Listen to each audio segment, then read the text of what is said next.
revealed secrets to make you weep. Through the screen, Josh calls with a wicked grin. Every tale alive, let the screams begin. Call it all slashaholics, come and dive in. Out of print terror where the nightmares spin. Every mask and blade, every scream, every fight. Call it all slashaholics, stay up all night.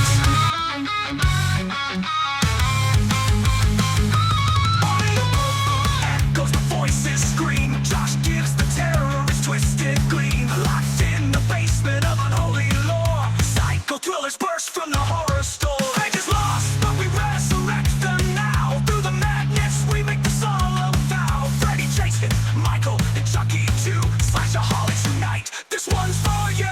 Calling all slashaholics, come and dive in. Out of print terror where the nightmares spin. Every mask and blade, every scream, every fight. Calling all slashaholics, stay up all night.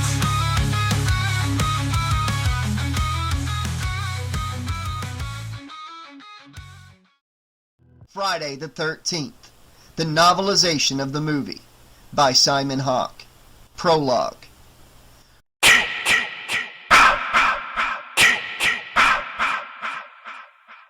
Night is the best time for stories. It's dark at night. What you can't see in the darkness you imagine. Sounds you don't hear in the daytime seem very loud, significant, and ominous. A slight rustling in the bushes. A faint creak on the stair outside the bedroom door. Perhaps it's only the wind. Perhaps it's only the house settling. Perhaps. But sounds at night can be disturbing. Noises in the darkness make the imagination see what the naked eye cannot.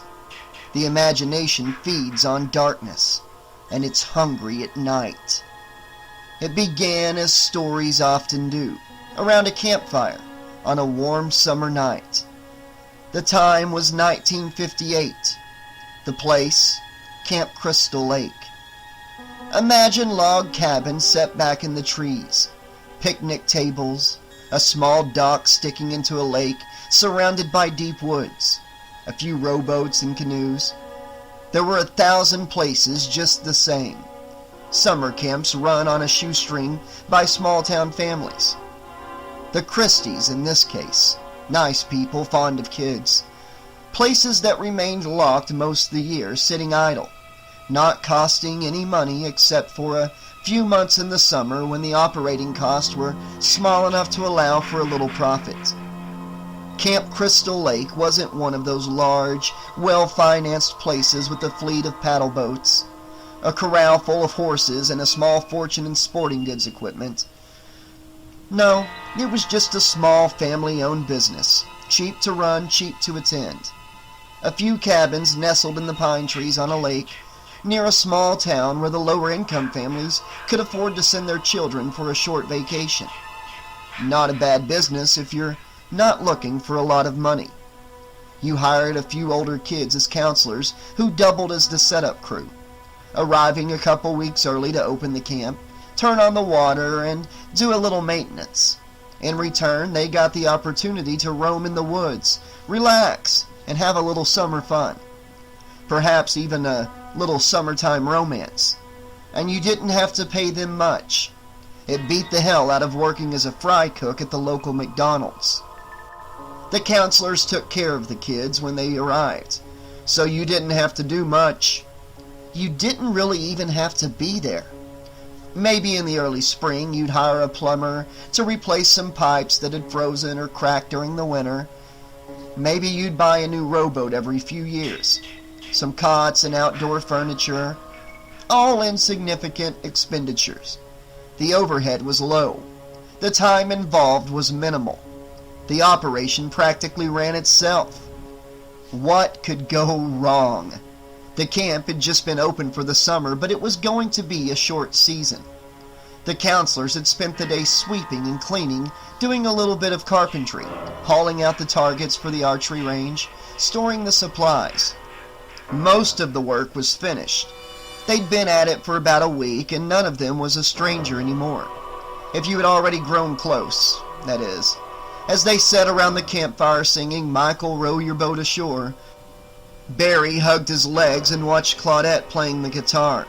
The two of them were singing an altogether different song, one that did not require any words. Their eyes sent messages. Claudette finished playing as they sang of the last Hallelujah. Hallelujah, milk and honey on the other side. Hallelujah.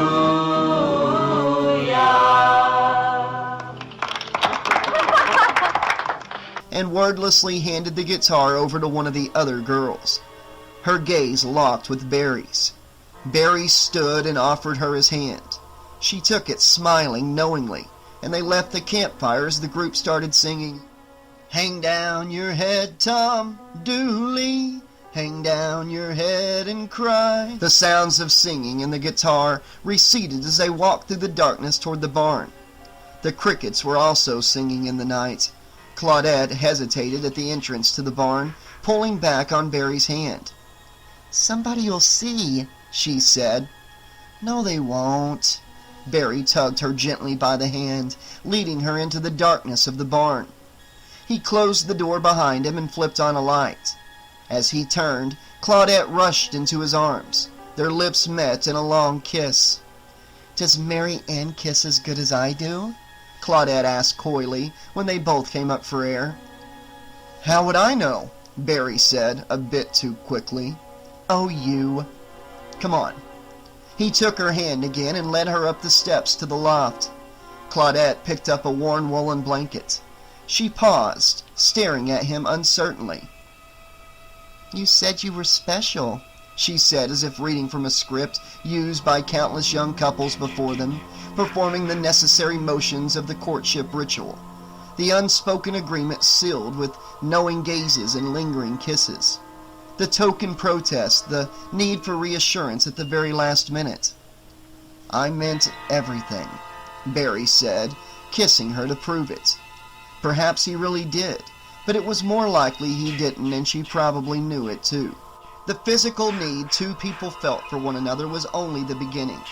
Sometimes it was an end in itself, a brief sharing of pleasure, and he had mutually fulfilled and selflessly taken. Sometimes it was only a catalyst for something deeper, a bond of real intimacy. But that kind of intimacy only came with time, and although they didn't know it, neither Barry nor Claudette had much time left.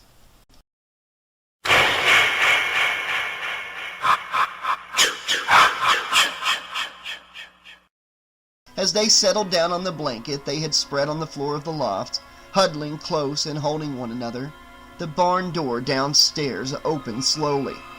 Soft footsteps made little sound as they moved towards the stairs.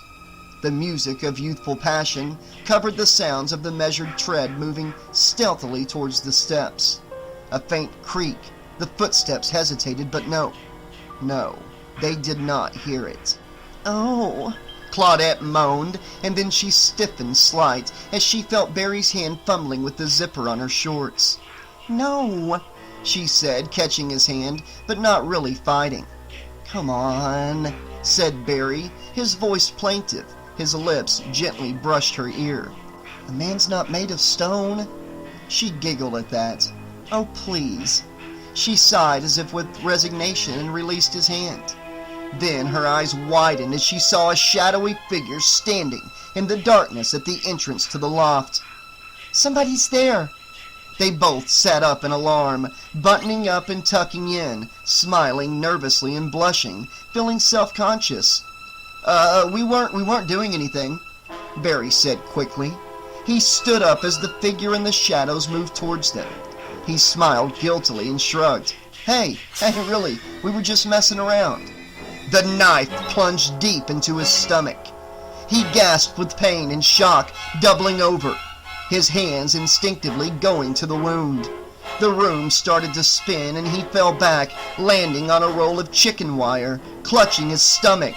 Warm blood spilled out between his fingers and ran from the corner of his mouth as life ebbed quickly. Claudette brought her hands up to her face and screamed. The killer came towards her, but it backed away, a gaze riveted to the bloody hunting knife, 8 inches of steel, streaked with scarlet. She could not tear her eyes away from it. She shook her head, unwilling to believe that this was happening.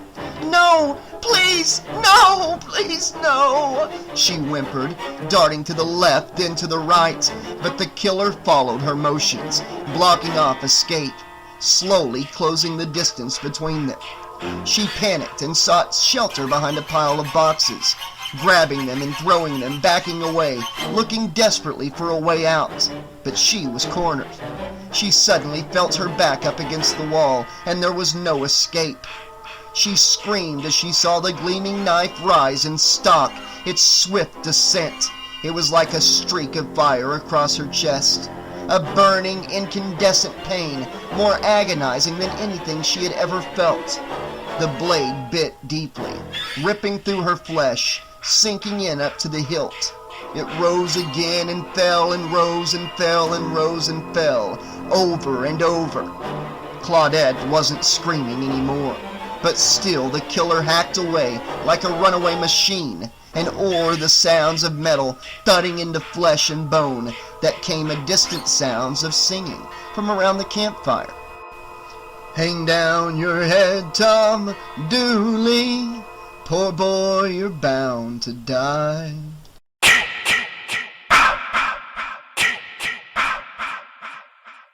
Chapter 1. Small towns don't change much over the years. If anything, they get even smaller. The children grow up and move away to bigger towns and bigger opportunities. Those few that stay behind replace the old folks as they died, providing not so much an infusion of fresh blood as a new dose of Geritol. Just a small shot of tonic to keep the old town going. Businesses closed, perhaps losing their customers to that new shopping mall in the next town, or simply finding they're unable to compete in an economy that is increasingly geared towards mass production and cheap foreign labor rather than quality and service. The regulars sit at the bar or at the soda fountain. Some still exist, and if you can find them, they're generally worth looking for, and they'll tell you tales of a time in the past. Days gone by. Remember when Al Cleary's little girl run off with that motorcycle gang back in '56?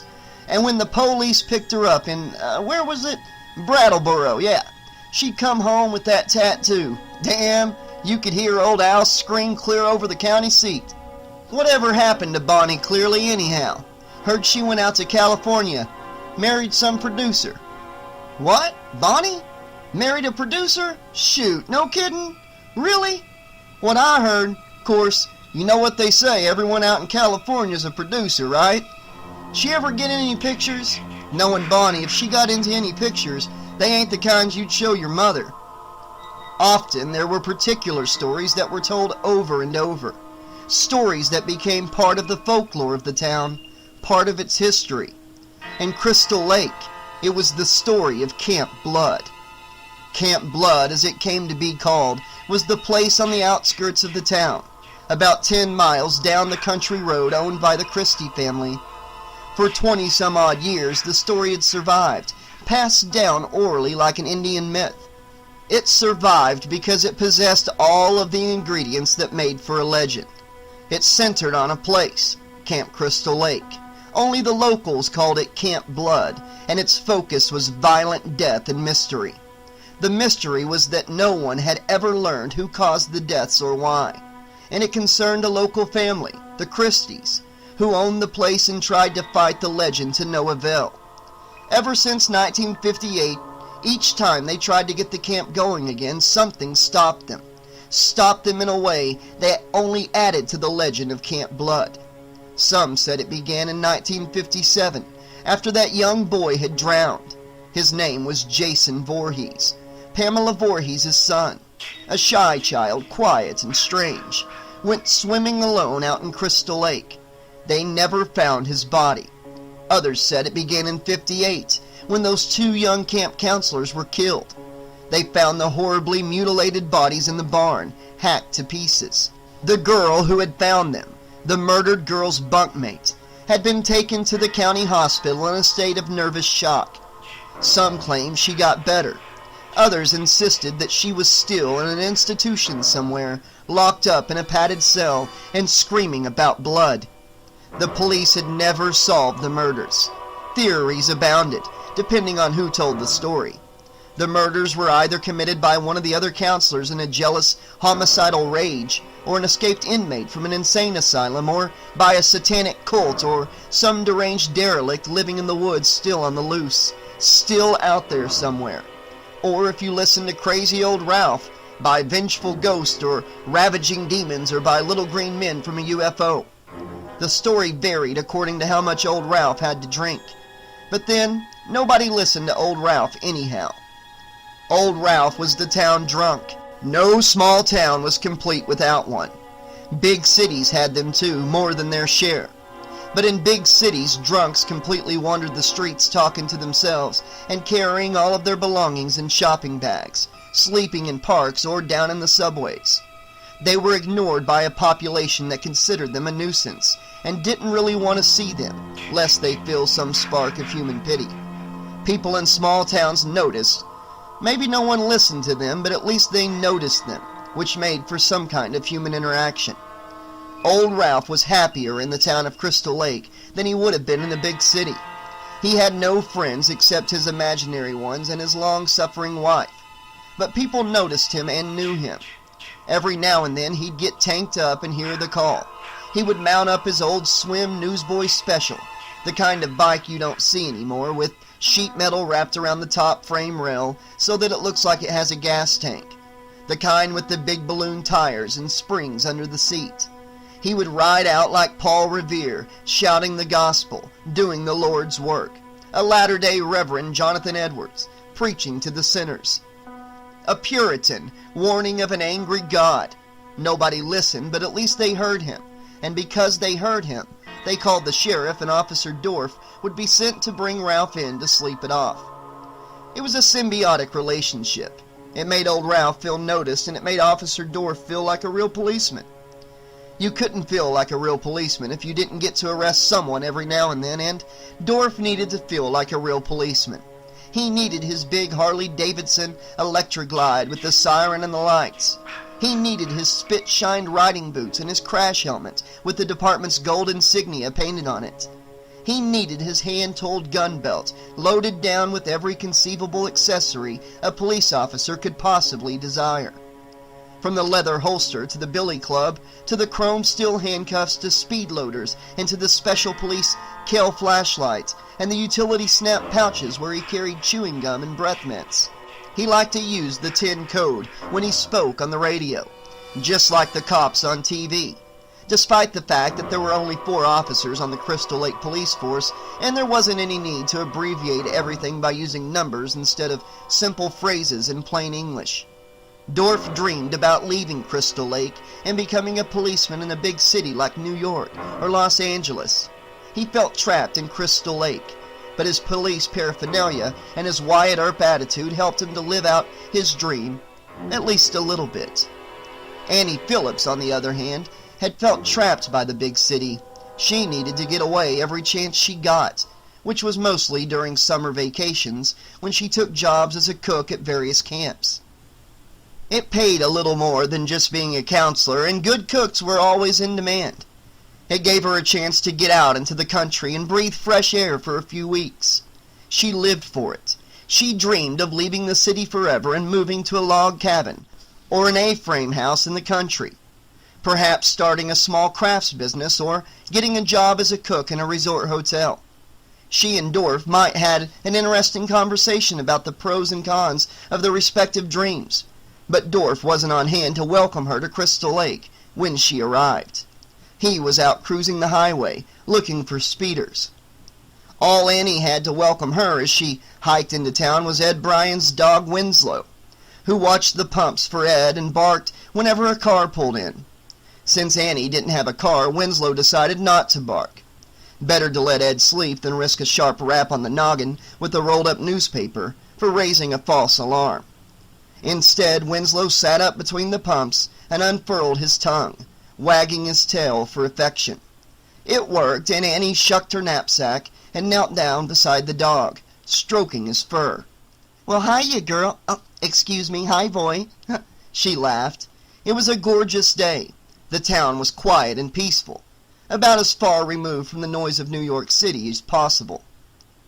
"Hey, can you speak English?" she said, laughing and ruffling the dog's fur. "Exactly how far is it to Camp Crystal Lake, boy?" It was the most attention Winslow had received in months, and he whined in appreciation. "That far, huh? Okie dokie. See you later." Annie groaned as she hoisted the backpack onto her shoulders. She had hiked in all the way from the interstate, and had hoped there'd be more traffic around town, so she could hitch a ride to the camp. But there wasn't a car in sight. The town looked quite dead indeed.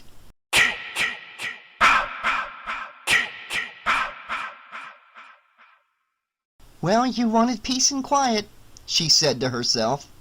"I guess you got it." She passed several buildings and turned onto the main street of the town. She saw a number of cars parked in front of a general store and a coffee shop.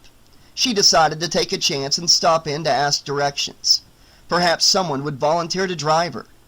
The radio was tuned into an AM station playing "Sail Away, Tiny Sparrow" as she walked in, causing a small bell mounted over the door to tinkle. There were several people in the shop, seated at the counter. Small town folks, an older woman dressed in a white uniform with rhinestone glasses, stood behind the counter. A couple of New England types in red and black buffalo plaids, jeans, work boots, and truckers' caps perched on the stools. "It's 7:01 on Friday the 13th of June, the radio announcer said in that obsequious DJ voice that sounds like a cross between a game show host and Woody the Woodpecker. "This is Big Dave, and it's time for you lazy bones to get out of bed. It's Black Cat Day in Crystal Lake." "I must have seen that cold track 82 times, the woman behind the counter said to one of the coffee drinkers in response to a comment Annie hadn't heard. "Hi, excuse me," she said to be heard over the radio. But the woman behind the counter had turned down the radio at the same moment, so Annie's voice suddenly sounded unnaturally loud. "How far is it to Camp Crystal Lake from here?" Everyone turned to stare at her. For a moment she thought perhaps the fly on her jean was unzipped or something, because they simply kept staring. But then the woman behind the counter broke the silence. "What is it, Enos?" she said. "About 10 miles?" "About that," replied Enos, a heavy-set man in a plaid shirt and baseball cap. Terrific, Annie thought. She didn't relish the thought of hiking another 10 miles. "Camp Blood," one of the other men said. "Don't tell me they're reopening that place up again." "Lots of luck," said Enos, shaking his head. Annie sighed, not really following the conversation, just thinking about the 10 miles that she had to go. "Can I get a bus or something?" "Not likely," the man who mentioned Camp Blood answered. "You're going out to the crossroads, ain't you, Enos? What about giving the little girl a lift? That'll be about halfway," she added, looking at Annie with a smile. "No sweat, Trudy," Enos said. He made getting off the stool look like something that required a manly effort. "Okay, kid, let's move it." "Name's Annie," she said, smiling at him, grateful to have 5 miles less to walk. "All right, Annie, let's go." He walked past her and opened the door, holding it for her. "All the girls up there gonna look as good as you?" He laughed. "I don't know." A man who looked like a scarecrow wearing a fedora loomed up before them, lifting his palm up towards them. Annie stopped suddenly, surprised. The bony hand descended onto her shoulder as the man leaned down close to her face. His breath would have stunned an ox. "You're going to Camp Blood, ain't you?" he said, glaring at her. It seemed as if any minute he was going to break into a maniacal cackle like the Wicked Witch of the West. "God damn it, Ralph, get on out of here." Enos gave him a hard shove. "Go on, get! Leave people alone, won't you?" "You'll never come back alive," cried Ralph, his voice rising in pitch. "Oh, shut it, Ralph," Enos said, leading Annie towards his truck. "It's got a death curse," Ralph persisted, rolling his eyes wildly. "He's a real prophet of doom, ain't he?" Enos said, opening the passenger door. "Go on, climb on up, miss." He gave her a boost with a hand on her rear as she climbed up. For a moment Annie wondered if he was copping a quick fill, but she decided to forget it. He seemed reasonably harmless, like crazy old Ralph, and it probably made his day. In any case, it beat walking 10 miles. He went around the front of the truck and climbed in, turned the key, and started the engine. "I tell you," he said as he banged the shift lever into first with noisy grinding, "he's causing problems enough for your boss with all that talk." The truck shuddered out of the parking lot with a sloppy clutch engagement. "Goddamn nuisance," Enos muttered. They drove in silence for several minutes as the truck left town and headed into the country, over a small bridge and onto the country road. Enos seemed to be wrapped up in thought, and Annie just stared out the window. "He tell you anything?" Enos asked and turned, her eyebrows raised. "What?" "He tell you anything?" "Who?" "Your boss, Steve Christy." "Oh," she smiled. "Yeah, I'll be cooking for 50 kids and 7 staff, including me. The campers will mostly be inner-city children." Enos waited a bit, watching the road. "No," he said, still not looking at her. "I mean about what happened." Annie frowned and shrugged. "No?" Enos retreated into silence again. She waited for him to complete whatever he had been about to say, but he seemed to have thought better of it. There was a particular expression on his face. "Come on," said Annie. "There's something you're not telling me." Enos stared out onto the road. Then he turned to look at her and said, "Quit. Just quit now." Annie's jaw dropped open. "Quit? Why would I want to quit?" "Camp Crystal Lake is jinxed, I tell ya." Enos turned back to watch the road. For a moment, she stared at him astonished. Then she burst out laughing. "Oh, terrific. Not you, too. You sound like your crazy friend back there."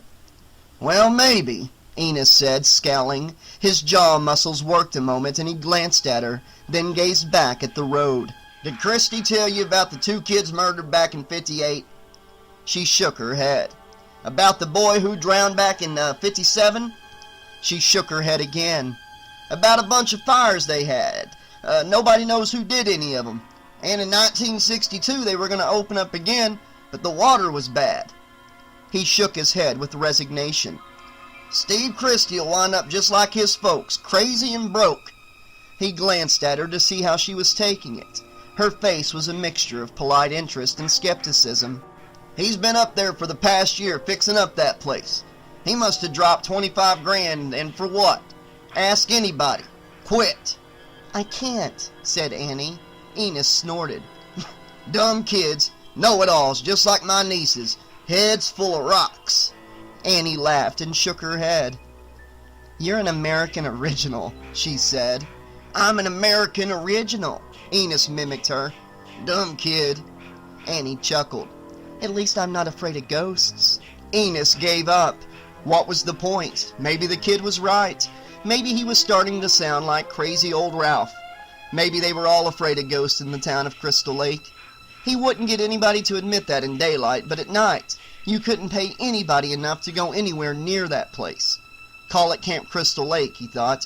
Call it any damn thing you like. Regrade the road. Give a few coats of fresh paint to the cabins. Do a few repairs on the dock. Fix the boathouse. Put up a nice new sign. It's still Camp Blood. Afraid of ghosts? To a stranger, it probably did sound crazy. But what happened there had happened after all. Argue with that. He pulled up at the crossroads in front of the cemetery. "Far as I go, you be heading that way." He pointed down to the other road. "Take care of yourself, kiddo." Annie opened up the door and jumped down lightly. "No sweat, thanks for the lift." She dragged her knapsack off the front seat and set it down between her legs, then slammed the door shut. Enos pulled off with a wave, shaking his head sadly. Annie watched him drive off. She hoped he wasn't a typical example of the folks in Crystal Lake.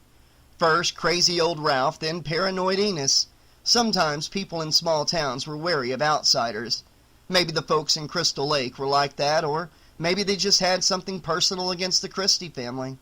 In a small town, it didn't take much. News traveled fast. Everybody knew everyone else.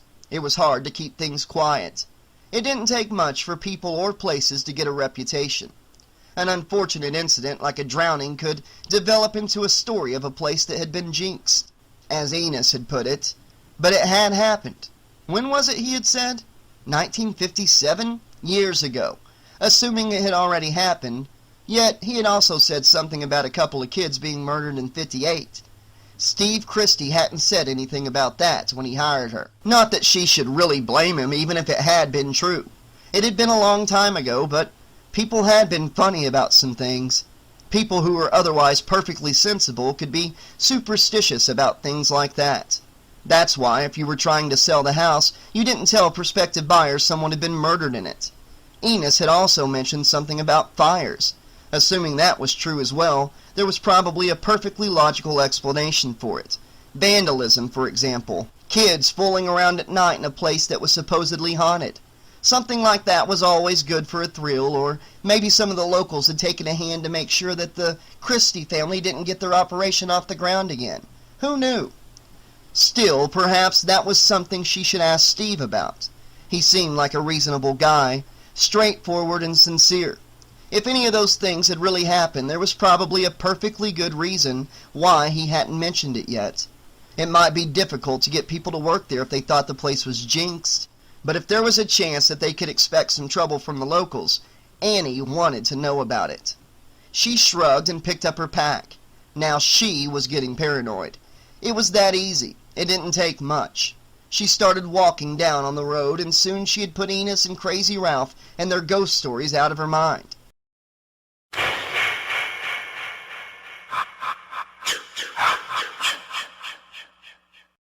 It was going to be a good summer. The peaceful quiet and beauty of the country. A placid lake, campfires and songs, and who knew? Maybe even a sweet foxy hunk thrown in, and she'd be getting paid for it. Nothing like a couple of months in the woods to get your head straight before you went back to the city and to school, to noise, cold and pollution, and too many people in too small of a place. One of these days she would find out just the right place to settle down. But for now, she had nothing more complicated to look forward to than cooking a few meals and kicking back at night to watch the stars or go skinny dipping in the lake. She had walked perhaps 2 or 3 miles when she heard the sound of a car coming up behind her. She turned and smiled and stuck out her thumb. It was a Jeep, moving quickly down the road. It passed her without slowing down, and she made a wry face. But then the driver hit the brakes and pulled up to the side of the road. She hitched up her pack and ran to the Jeep. Things were looking up already. She'd probably catch a ride all the way up to the camp. She opened the door, shrugged out of her pack, and tossed it in the back. "Hi," she said, smiling at the driver as she got in. "I'm going to Camp Crystal Lake." The driver shifted into first, and the wheels spun for a moment in the loose dirt on the shoulder, then found traction and the Jeep shot forward. "I'm going to be on the staff up at the camp," she said, trying to make pleasant conversation. The driver remained silent. Annie shrugged. She knew that small-town people didn't talk as much as city people, but there was no harm in trying to be friendly. "I guess I have always wanted to work with children," she continued. "I hate it when people call them kids. Sounds like little goats." She grinned, but no reaction from the driver. "Anyway, when you've had a dream as long as I have, I guess you'll do anything," she said. The driver didn't ask about her dream, so Annie just decided to shut up and watch the scenery. It went by at quite a rapid clip. God, she thought. First you get some crazy old coot who tells you that you're going to die. Then you get some paranoid redneck who wants you to quit your job and go back to where you came from. And now the silent treatment. Maybe she shouldn't have said anything about Camp Crystal Lake. Maybe she should have just waited until they got to the road leading to the camp and said, "You can let me out right here." Maybe the people in the town of Crystal Lake really did have something against Steve Christy. She decided to be grateful for small favors at least, because she was getting a ride, and at the speed they were going, they'd be there soon. She wouldn't have to put up with the silent treatment for much longer. They were driving well over the speed limit. She watched the trees whip by, and then a small road leading off on a diagonal with a signpost that said, Camp Crystal Lake. She turned and watched it recede. "Hey, wasn't that the road for Camp Crystal Lake back there?" she said. No response from the driver. The Jeep didn't slow down. She glanced back out the window, then stared at the driver nervously. Think we better stop. You can let me out right here. The Jeep did not slow down. Please? Said Annie, starting to feel a little frightened. The Jeep sped up. Please stop! The driver didn't even look at her. Please! Please stop! Now the driver looked, and Annie panicked at the expression of utter loathing and cold fury in those eyes. She fumbled for the door handle, forgetting all about her backpack, and managed to get the door open.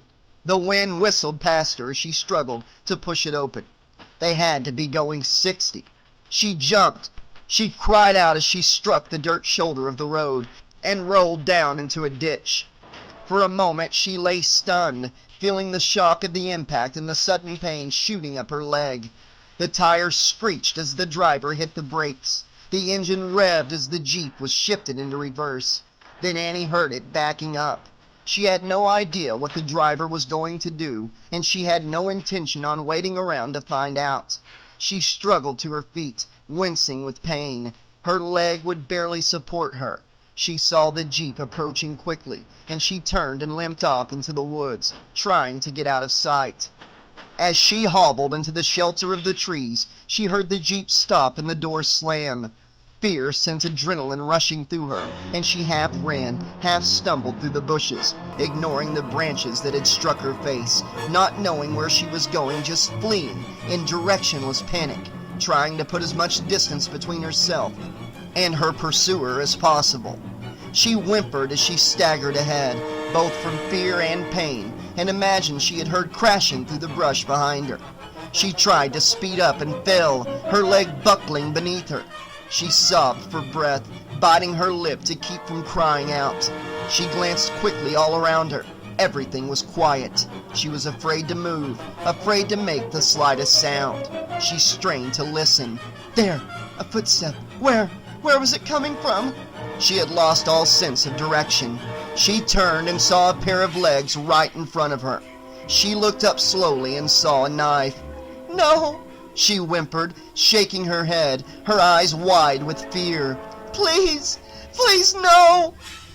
She backed away, scuttling in the leaves, unable to take her eyes off the keen blade.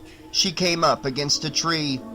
Get up! Her mind screamed. Get up and run! Run!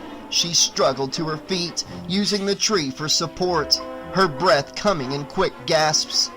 No! No, please, no! All she could see was the knife shining brightly, coming closer. She screamed and felt a searing white-hot pain as the blade slashed across her throat, opening a deep gash that spouted blood as the knife sliced through her trachea, severing her jugular vein. Then she couldn't scream anymore, as blood filled her lungs and her vision was blurred by a red mist.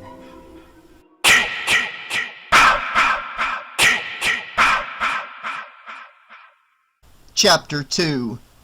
As Annie's life was ending in the woods about 3/4 of a mile from Camp Crystal Lake, Ned Rubenstein felt that his was just beginning.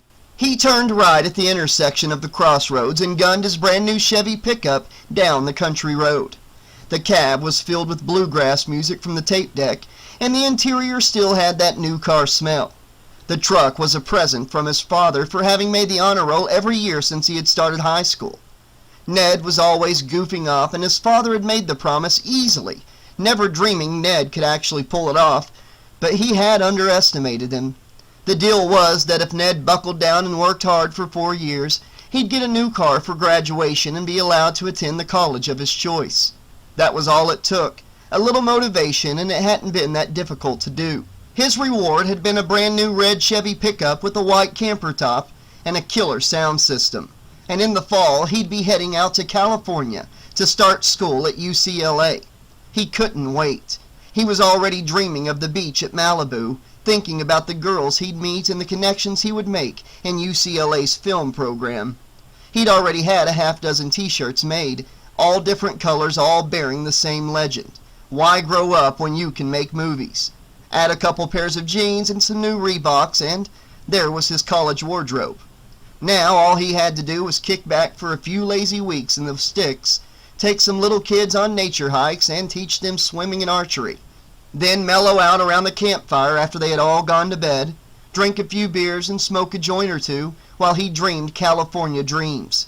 Everything was great. All it would take to make it a perfect summer would be meeting some foxy girl up at the lake.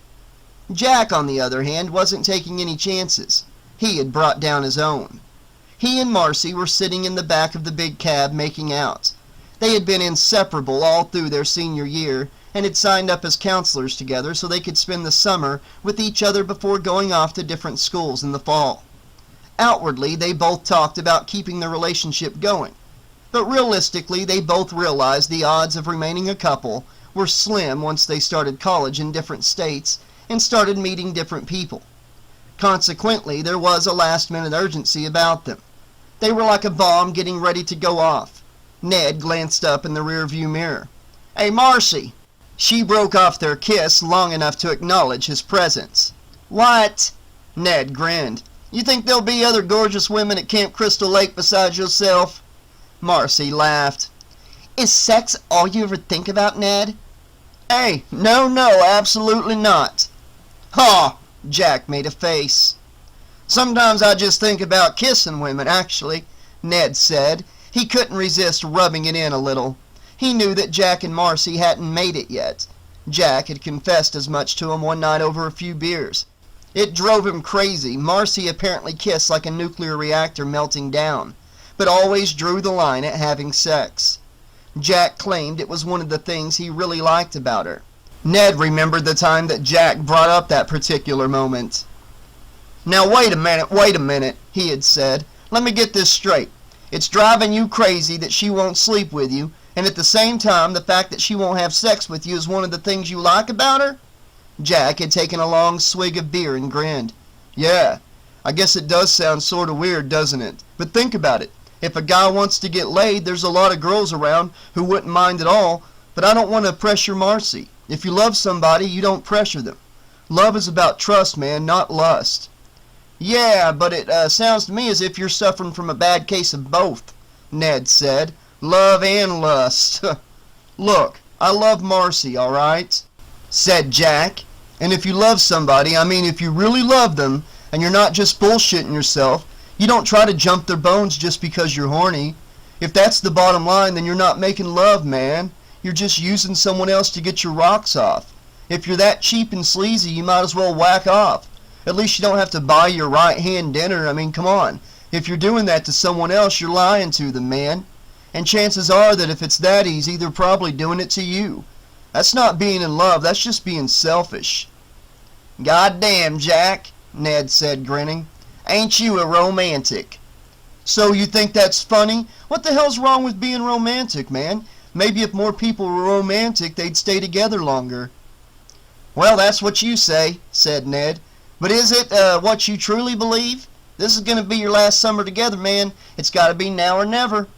"I know," said Jack, staring miserably into his beer. "I know. You don't have to tell me." They pulled off onto the dirt road, marked with a new sign that read Camp Crystal Lake. Ned slowed down and followed the winding dirt road through the trees until they came to a larger sign saying, "Welcome to Camp Crystal Lake, established 1935. A lean, shirtless man with eyeglasses and a mustache was swinging an axe, leaning into it as he chopped at the roots of a large tree stump. Ned pulled over and parked.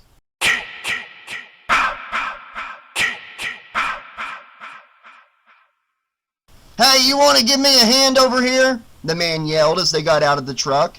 "Sure," said Jack. The shirtless man turned and called toward one of the cabins. "Alice!" A pretty young blonde woman came out carrying a broom. "I want to get this tree stump out," the man said to them. "Get on this side, you pull on that side, and I'll pry on 3, okay? Alice!" "Coming!" shouted the blonde, hurrying over towards them. He counted off and they all put their backs into it. The stump resisted for a moment, then it went over and both Jack and Ned stumbled back slightly as it gave way. "That's great," said the shirtless man, taking off his work gloves. He offered Jack his hand. "I'm Steve Christy." "Jack Kendall, this is Marcy Gilchrist." "Hey there." "Ned Rubenstein." "Welcome to Camp Crystal Lake," said Steve. This here's Alice," Hi. the blonde woman said, smiling at them. Steve? Cabin B is all ready.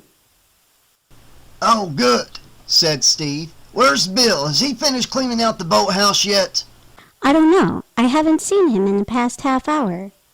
"Oh," said Steve. "I wanted him to start painting right away." Ned glanced at Jack and Marcy.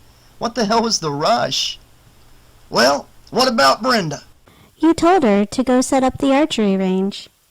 said Alice. No, said Steve. "I'd rather she paint." He turned to face the others. "Well, come on, let's go!" He clapped his hands together and rushed off somewhere like a man trying to get 10 things done at once. Ned looked at Alice with bewilderment. "I thought we had 2 weeks," he said. Alice laughed. Come on. I'll show you where you can stow your gear and get changed.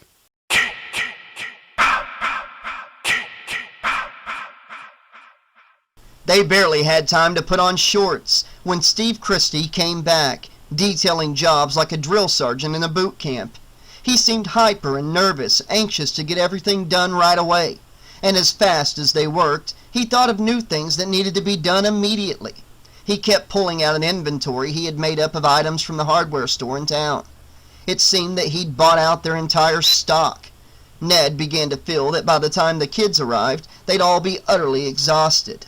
They swept out cabins and replaced door hinges, painted trim and put new putty around the windows, installed signs on buildings with drills and wood screws, chopped firewood, installed oar locks on the rowboats, cleaned the bathrooms, and generally ran around like squirrels storing away nuts for the winter.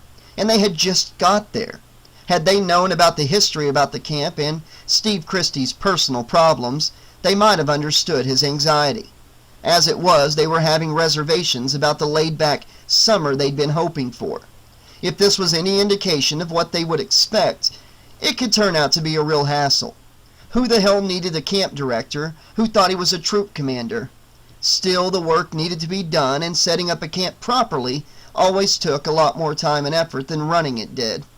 The sooner they got it done, the sooner they'd be able to relax. For the time being, they decided to give Steve Christy the benefit of the doubt.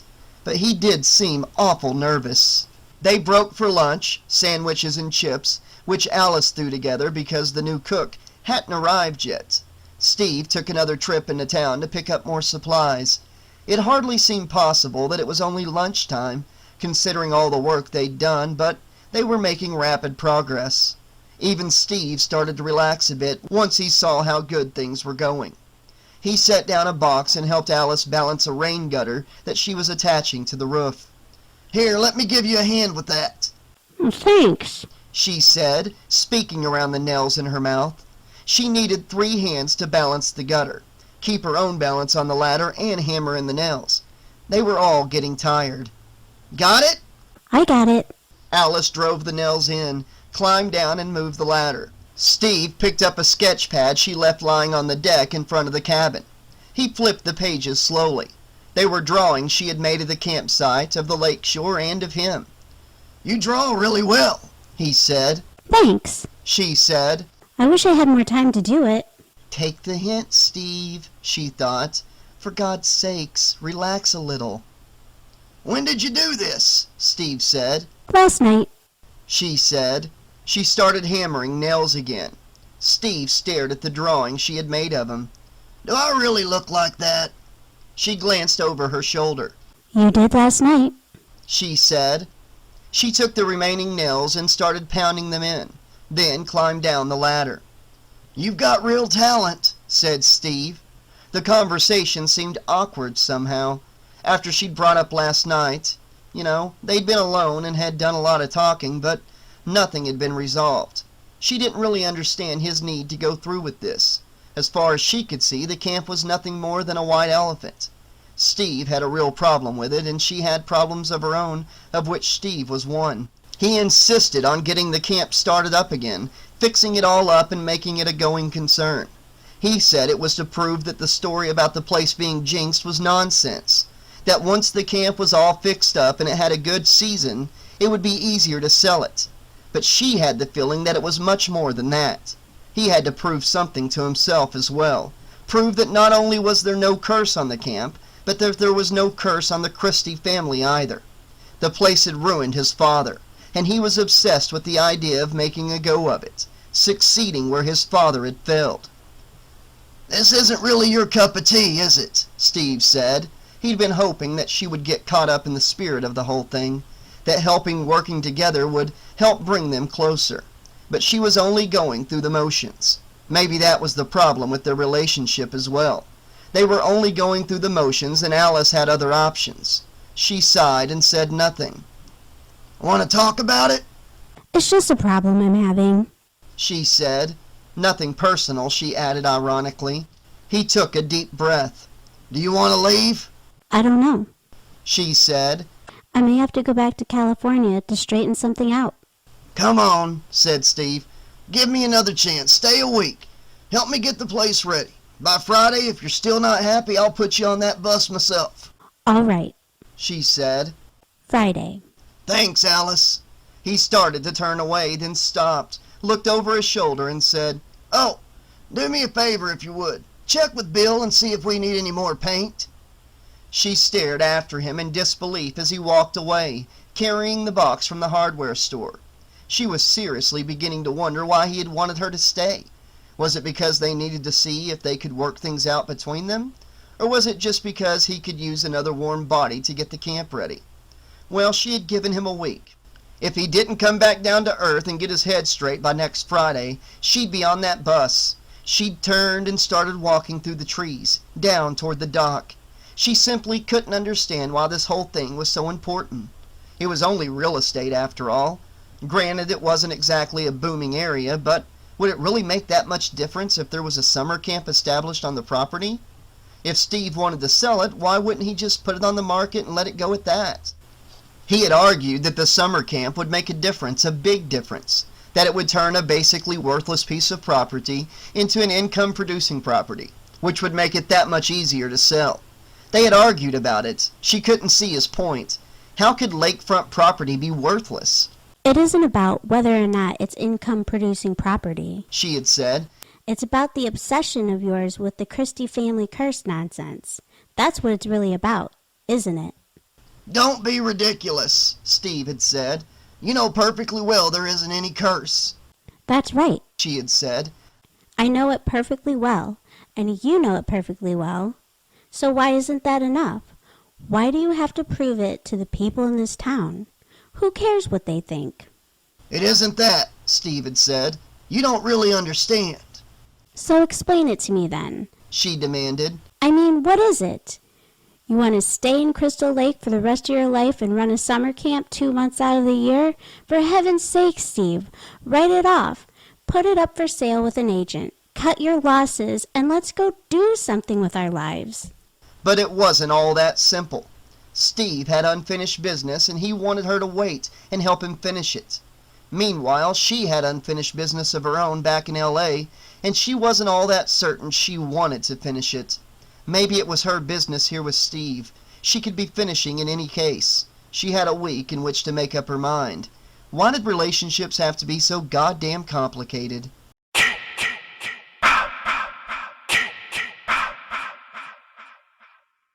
Bill? She called out to the young man working by the dock, and relayed the message from Steve, checking to see if they needed more paint. The paint's all right. I think we're going to need some more thinner, though. Okay, I'll tell him. She turned to go. Alice, Yeah? did the others show up? Yeah. Everyone but the girl who was supposed to handle the kitchen. Annie? She said. Bill wiped his forehead with the back of his hand. You think we're going to last all summer? He said, grinning. I don't know if I'm going to last a week. She sighed. Bill laughed, but she didn't.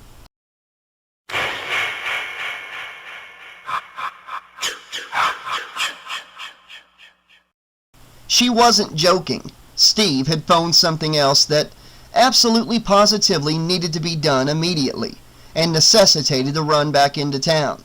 He had called an impromptu briefing around the Jeep, and like a general making the rounds of his troops out in the field, he was issuing directives. "Do you want that listed separately?" said Jack, who had just been put in charge of inventory. "That's right," said Steve. "And Brenda, I want you to finish up that archery range, okay?"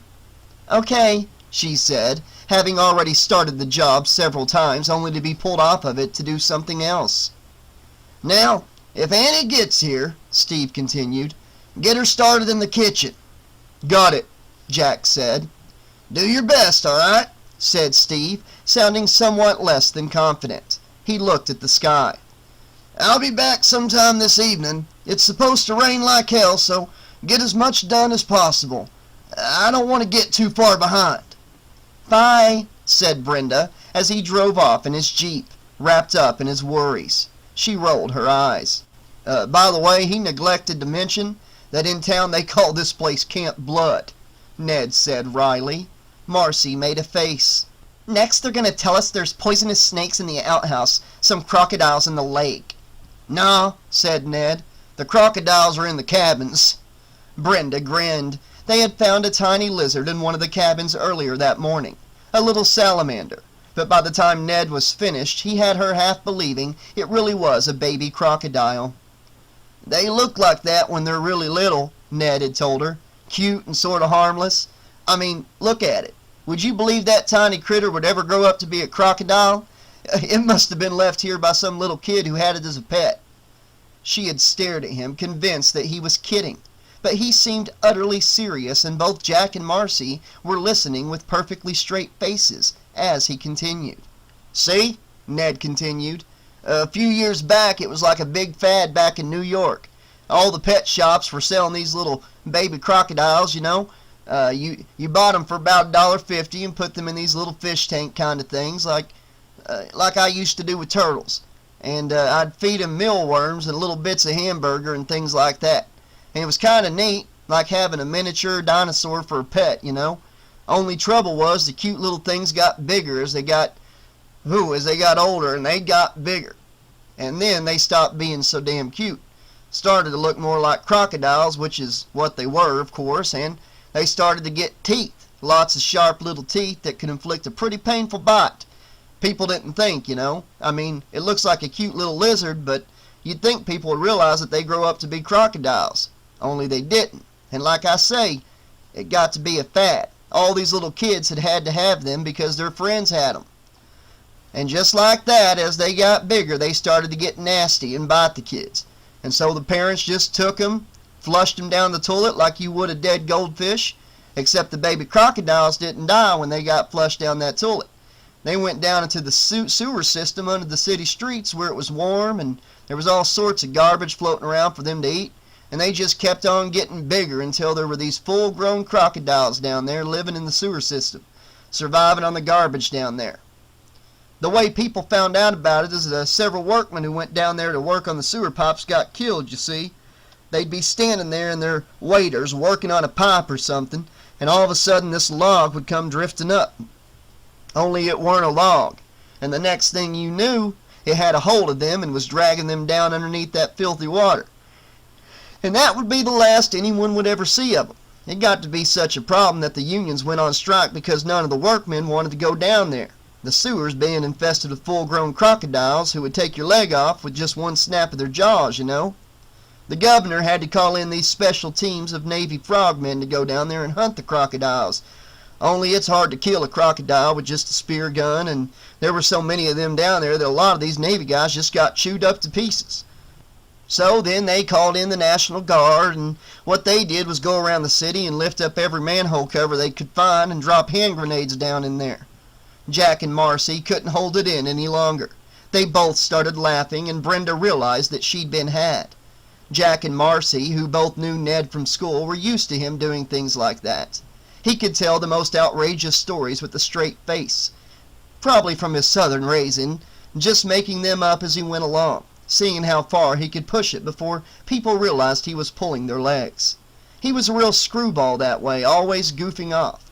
But the work that morning had gone a lot easier with him around, keeping things light.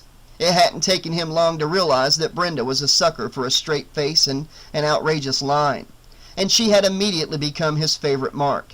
But she didn't really mind. He made her laugh. It was a big improvement over most of the guys she'd known, who were always so concerned with coming on strong and cool to impress her. Ned's sense of humor impressed her much more than some guy cruising her like a macho jerk. She'd had more than her share of those kind. She opened the door of the prefab storage shed and took out one of the straw archery butts. Earlier that morning, she'd slipped the new targets on over the straw butts and screwed the tripods together. So now all she had to do was carry the targets onto the range. She picked up the target. It was awkward to carry, though not very heavy. She walked out to the range with it, where she had already set up the tripods. She hung the target on the tripod and stepped back from it a pace, brushing a few stray pieces of straw off of her shirt. Suddenly an arrow hissed right past her and thudded into the bullseye of the target, missing her by only a foot. She couldn't believe it. She turned to see Ned standing a short distance away, holding a bow and several arrows. "Ta-da!" he sang out, giving her a little bow. She stared at him with disbelief. "Are you crazy?" "Want to see my trick shot?" he asked, grinning and fitting 2 arrows into the bow. "It's even better." "I don't believe you." He dropped his lip in a Bogart sneer. "You know, you're beautiful when you're angry, sweetheart." "Yeah?" "Yeah," he replied. "Did you come here to help me or scare me to death?" She grabbed the arrow he had shot and went after him with it. He laughed, retreating from her in mock terror. "Ned, if you do that again, I'm going to take you up on the wall to dry." "God, I love it when you talk sexy," he laughed. She gave up. She just couldn't stay mad at him. Between the cornball lines and the ridiculous delivery, there was something about him that simply got to her. She didn't know what the hell it was. He was like an unruly little kid. She wanted to grab him, pull down his pants, and spank him. Pretty kinky, Bren, she thought. That or the guys bringing out your maternal instincts. Watch out, could be trouble. The guys who were really dangerous were the ones who could sneak in past your defenses, and Ned was already halfway there. She felt strongly attracted to him in spite of herself. He helped her finish hanging the targets, then they went back to the cabins to change into their bathing suits and finish working on the dock. Ned kept them all in stitches, doing his impressions of Steve Christy as the camp commandant, waving his arms around and barking out orders in that deep, raspy voice as they pushed the last piece of dock into the water and secured it. All right, move it out there, a little to the right, little to the left, move it out, okay, little to the left, no, you're okay, nope, not you, a little to the right there, okay, now a little to the left." Marcy gave him a push, and he went into the lake with a scream. Alice jumped in as well, followed by Brenda, and by unspoken communal consent, all work ceased as of the moment whether Steve liked it or not. They were going to take a break. All of them had been working non-stop since they arrived, and they deserved some time to themselves. The sun was high and the water was cool, and Steve Christy was in town, probably cleaning out the hardware store again and thinking of more things for them to do. They had accomplished a lot in one day, and the rest could wait. Might as well cool off and catch some rays before it started to get dark. Treading water by the dock, Brenda stared out across the lake. She thought she had seen something move on the other side. She grabbed hold of the dock and squinted hard at a stand of trees on the opposite shore. "What's the matter?" Marcy asked. She was lying on the dock, and now she stared in the same direction. "Do you see something?" "No," said Brenda, turning away with a shrug. "No, nothing." She glanced back over her shoulder, frowning. All of a sudden, she had the strangest feeling they were being watched. She wasn't sure what had made her turn to look across the lake, but for a moment she thought she had seen a figure standing back there in the trees. Now there wasn't anybody there. There was only a tingling sensation at the back of her neck. "It's probably Ned," she thought. "He's got me all jumpy with his sneaking up on people and all his talk of poisonous snakes and crocodiles in the lake." Something grabbed her leg. She screamed as Ned broke the surface of the water right beside her, making a snapping sound with his jaws. "Ned!" "I'm getting you," he said ominously. Very slowly she splashed him, and he laughed and pushed off the dock. She made a face at Marcy. Much as she hated to admit it, he was getting to her. Instead of being annoying, his juvenile behavior was sort of cute.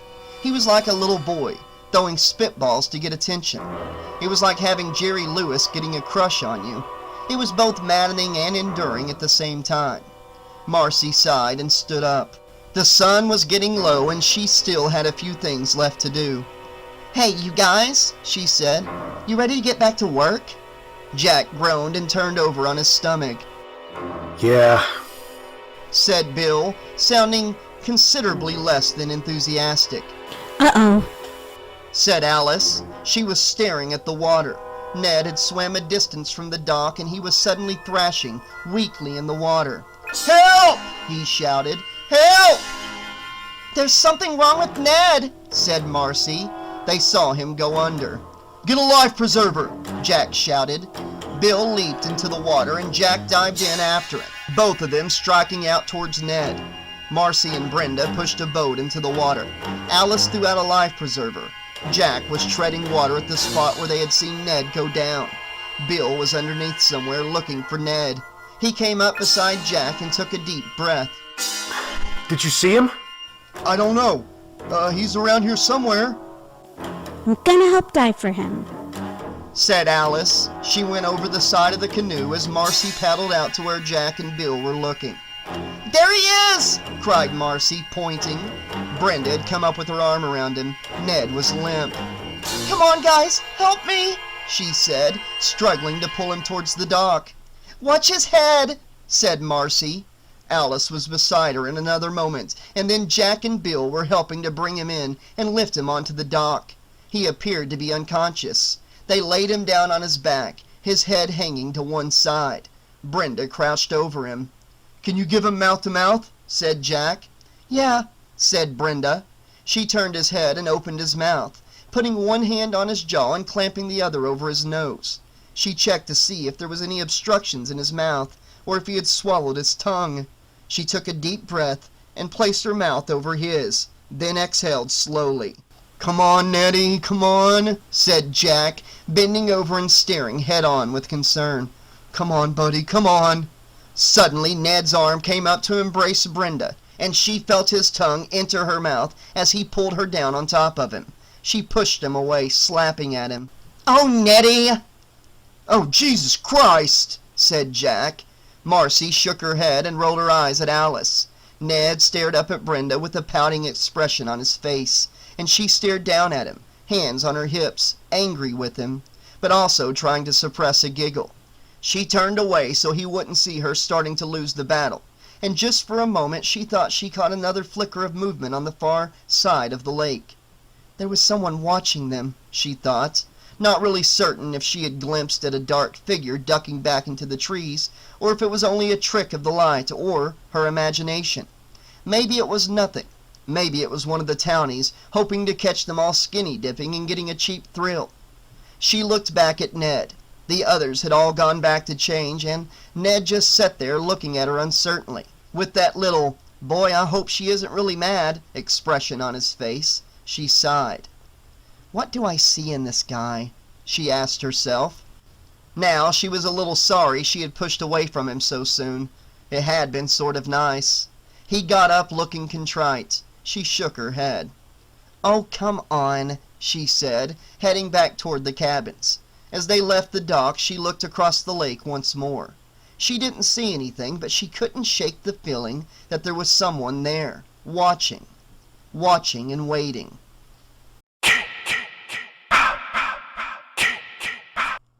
Chapter 3. Back inside her cabin, Alice stripped off her bathing suit and slipped into a robe. Steve still hadn't returned from town. So far, he'd spent the whole day running in every direction at once. He seemed more concerned with how things were going for the camp than how things were going with them. "Give me a week," he'd said. She wondered if a week would actually change anything. What could happen in a week? Well, maybe a lot could happen in a week if they really had a chance to talk. But then they'd had a chance to talk last night and nothing had been settled. She looked around at the cabin, figuring she could take it for another week. It really wasn't all that bad, but she could think of lots of places she'd rather be. Maybe even California. But there were problems there as well. 2 men in her life. Both nice men, but both with their own agendas to consider. Neither of them was willing to give up his own interest for hers. but each expected her to give up her interest for his sake. She wondered if she wouldn't be better off forgetting about both of them. But it wasn't all that easy. Nice men were hard to find and relationships were complicated. She cared about them both. John and Steve were waiting for her to make a choice. The problem was she didn't know how to choose. She brushed her hair and went over to the dresser, taking out some fresh underwear, a t-shirt, a clean pair of jeans. The trouble was she wasn't sure what she really wanted. She didn't like the pressure. She couldn't think straight. Only one thing was clear. She wasn't about to settle down in the town of Crystal Lake. When Steve had spoken to her about the camp, he had talked about it as a piece of property that he had inherited, an investment, not as a business he actually planned to run himself. Nor did she expect to find herself drawn into it. She subsequently realized that Camp Crystal Lake was an albatross across Steve's neck. Somehow he seemed to feel that it was something he had to atone for. The camp had been his father's downfall. It had ruined him. There had been problems. She knew that a little boy had died.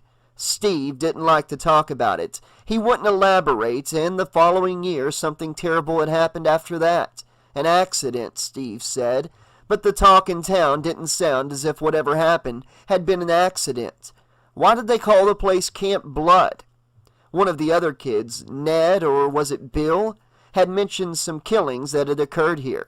She had wanted to talk to Steve about it, but he was sensitive about the subject. She knew the moment she brought it up, he would overreact. She thought it would probably help to talk about it, but it was an extremely sore subject with him. She sighed. How can you hope to have a relationship with someone who avoids things? You can't solve problems by pretending they aren't there, and the camp was a real problem with Steve. He was obsessed with making it a success. If he devoted as much energy to his relationship, maybe she wouldn't be thinking of going back to California. Part of her wanted to leave and just be by herself for a while, to think things out, and part of her kept hoping he'd give her more of a reason to stay. As she shut the drawer, she felt something smooth brush by her foot. She jerked it back and looked down to see a large, black snake slithering underneath the dresser. She jumped back and screamed. Bill? Bill was outside the cabin, clearing out some brush with a machete when he heard Alice scream. He took off toward her cabin at a sprint. Alice called again for Bill to hurry. He came running through the door holding the machete. What is it? There's a snake over there, she exclaimed, backing against the door. Where? She pointed at the dresser. What do I do? He said. Kill it! He glanced uneasily toward the dresser, but he couldn't see the snake. It might bite, he said uneasily, holding the machete out before him. Haven't you ever been in the woods? Said Alice. We're not in the woods. Jack burst in, startled by the screams. He was carrying a shovel. Marcy was right on his heels. Jack stopped when he saw Bill poised with the machete. Jesus, Bill, what are you doing? Ned and Brenda rushed in, breathless. What is it? Ned asked. There's a snake in here, warned Bill, crouching and looking all around as if expecting the snake to come charging at him. He knew snakes could move very quickly. Why are we in here? Marcy said. Alice screamed and pointed as she spotted the snake slithering under the bed, shouting, There it is! Whoa! Whoa! Shouted Ned, seeing the size of it. Feet don't fail me now, I can't sleep with a snake in here, said Alice. Bill jumped on the bed, holding the machete up high, but he lost sight of the snake. Nobody told us anything about snakes, said Brenda fearfully. Kill it! Alice said, holding on to Ned's arm. You heard the lady, Ned said. I can't get it until it comes out, said Bill, looking cautiously beneath the bed. Well, call him, Alice said. Bill gave her a wry look. How do you call a snake? Jack held up the shovel and worked his way around the bed.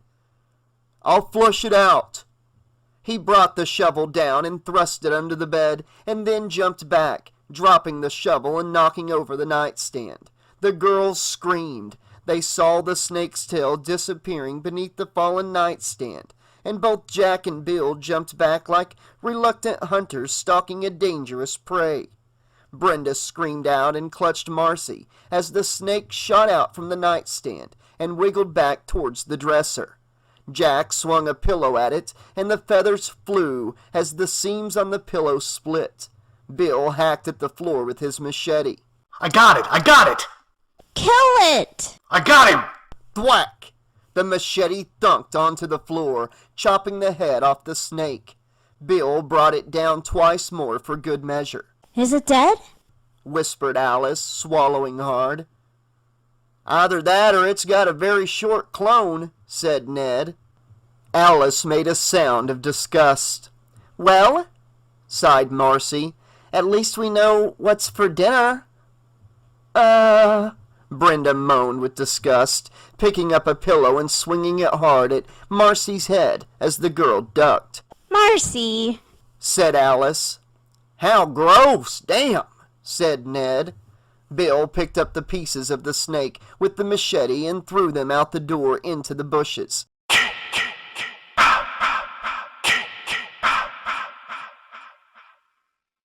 The girl who'd been hired to cook still hadn't arrived, so they were left to their own devices for supper. Steve Christy still hadn't returned.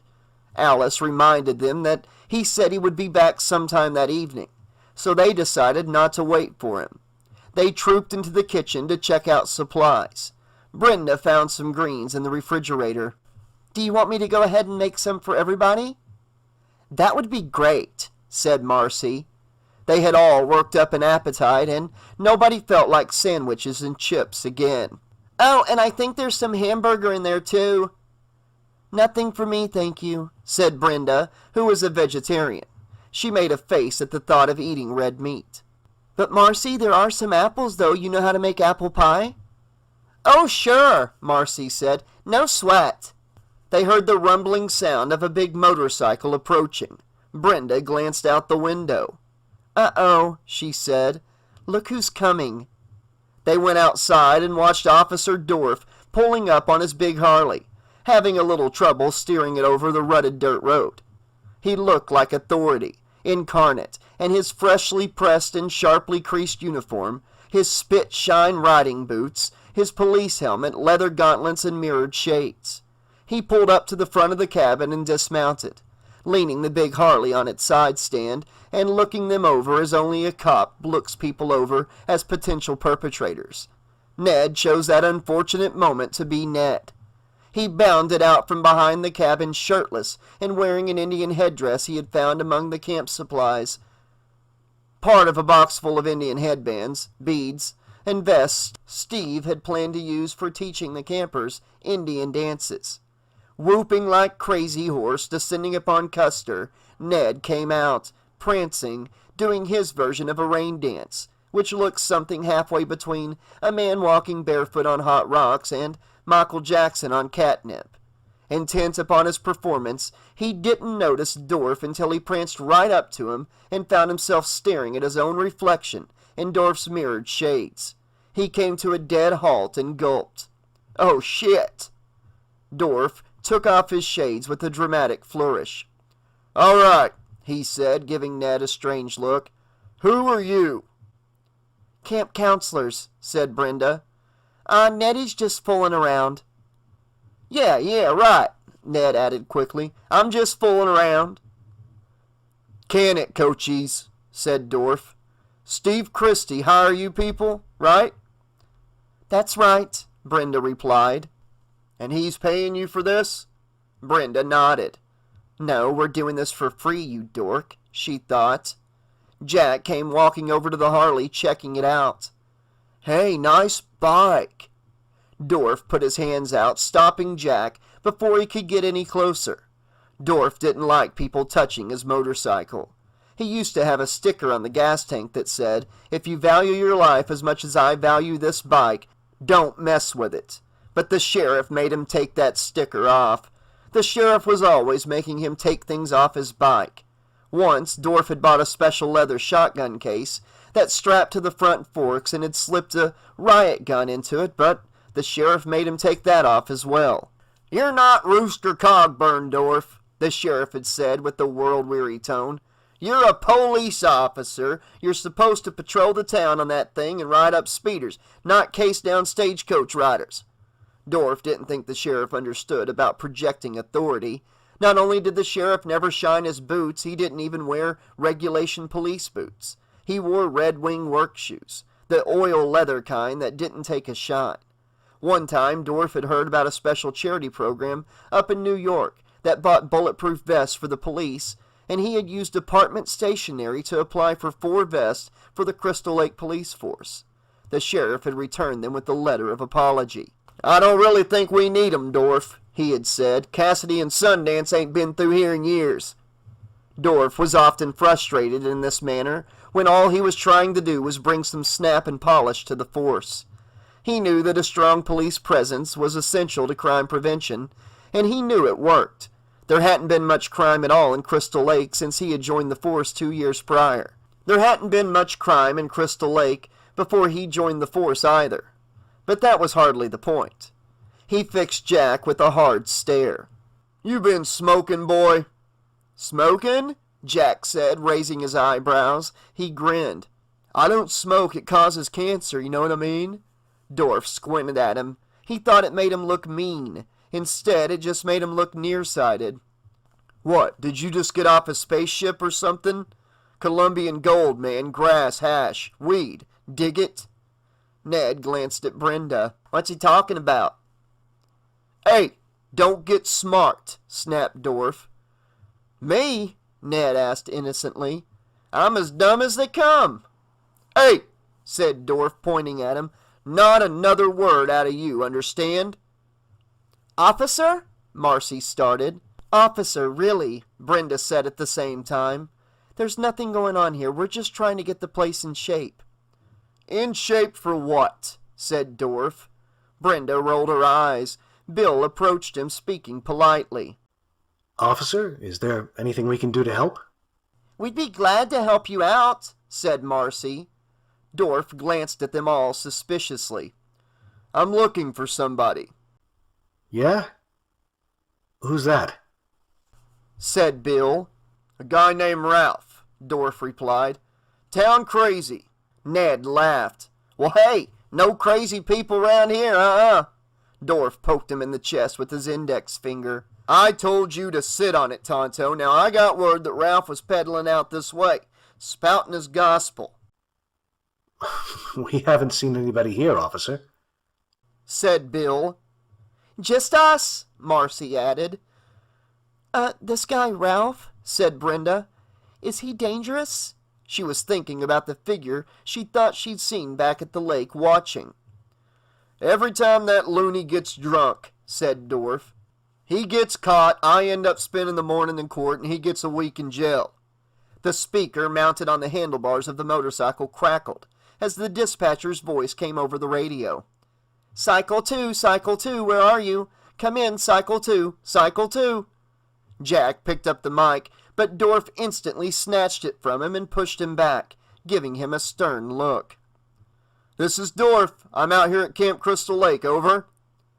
"Well, get back in, Dorf," the radio blasted. "Sheriff wants you back in town on the double." "Roger that," said Dorf into the mic. "That's a 10-4 on my way out." He turned to the group. "Never keep the sheriff waiting." He hitched up his pistol belt. "You kids keep your noses clean, you understand? You'll be hearing from me if you don't." He made eye contact with each of them. "We ain't gonna stand for no weirdness out here."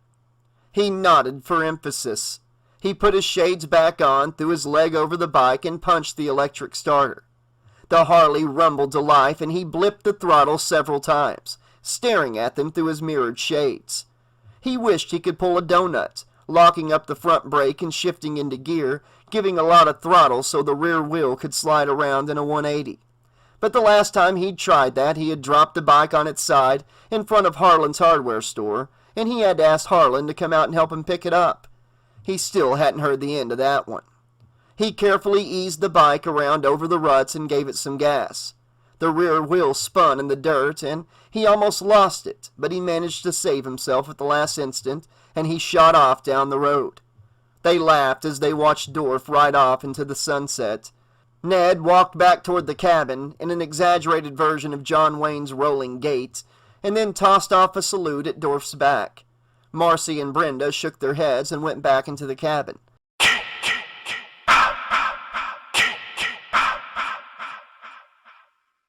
Alice had missed the show.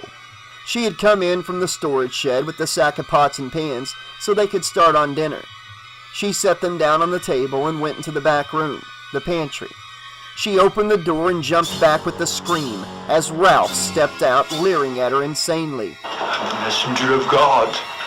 He cried, coming at her with his hand raised. She backed up against the stove as Marcy and Ned came running in, hearing her scream. They pulled up short at the sight of Ralph standing like an animated scarecrow and staring wildly at them. You're doomed if you stay here, Ralph said. This place is cursed. Cursed. Ned and Marcy glanced at each other uneasily. It's got a death curse. Ralph said, his eyes wide. Who are you? Alice asked, staying well out of his reach. What do you want? Said Marcy, moving behind Ned. God sent me. Ralph answered. Get on out of here, man. Ned hoped he didn't sound as frightened as he felt. I got to warn you. Ralph said, moving toward them. Ned sidled away from the door, giving him a clear path, and hoping he would take it. Ralph stared at each of them, his eyes bulging. You're doomed to stay. Go. Go. He suddenly lurched past Ned and went out the cabin door, hurrying away without a backward look. Ned watched him go and then took a deep breath. I think we just met Ralph, guys, Good. said Alice, putting her hand to her forehead. What's next? She looked out the door and saw Ralph approaching on his rickety old bicycle. It's got a death curse. He shouted at them as he pedaled down the same road Dorf had taken only moments before.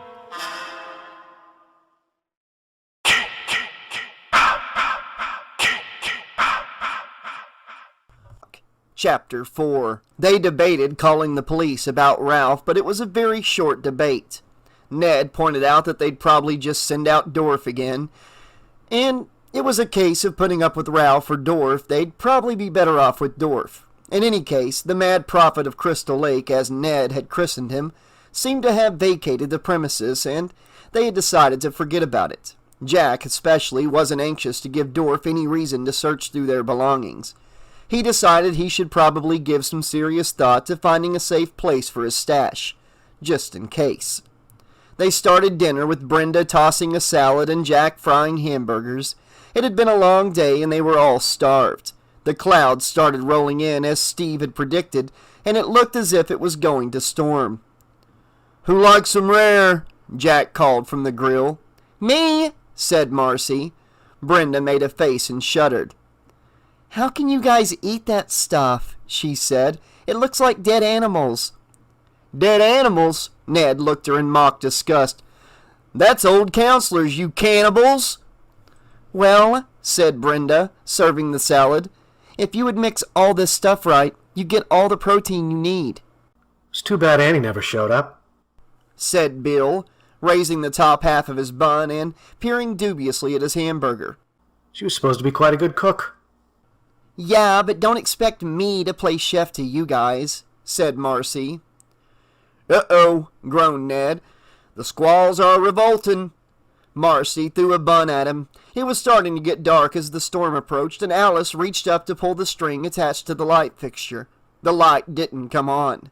She pulled the string several times with no result. Trouble? Bill said. Yeah, Said Alice.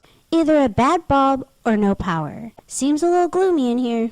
"Steve taught me how to use the emergency generator," said Jack. "The town power lines are supposed to be real lousy." "God, don't you love that macho talk?" joked Ned. He lowered his voice.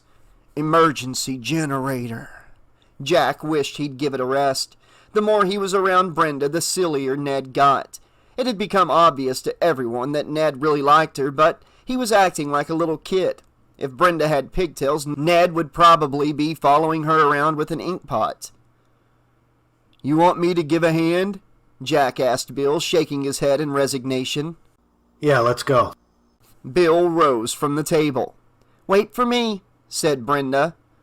"Nettie, can you watch the burgers?" Jack said. "Sure." "Burn 'em," Brenda grimaced. Alice handed Ned some buns. You want to heat these? "Yeah," said Ned, making a big production out of rearranging all the burgers on the grill, flourishing the spatula like a conductor loading an orchestra. Alice sighed. Maybe Ned was being a bit juvenile, but at least he didn't keep his feelings secret. If Brenda held up a hoop, he'd undoubtedly jump through it. There was something to be said about that puppy-like infatuation. It was sort of cute, and she could tell that Brenda was responding to it. She wished Steve would be a bit more demonstrative. He was always so serious, so intense. She wished that he'd lighten up a little. One would think, from the way he acted, that everything at Camp Crystal Lake was a matter of life or death.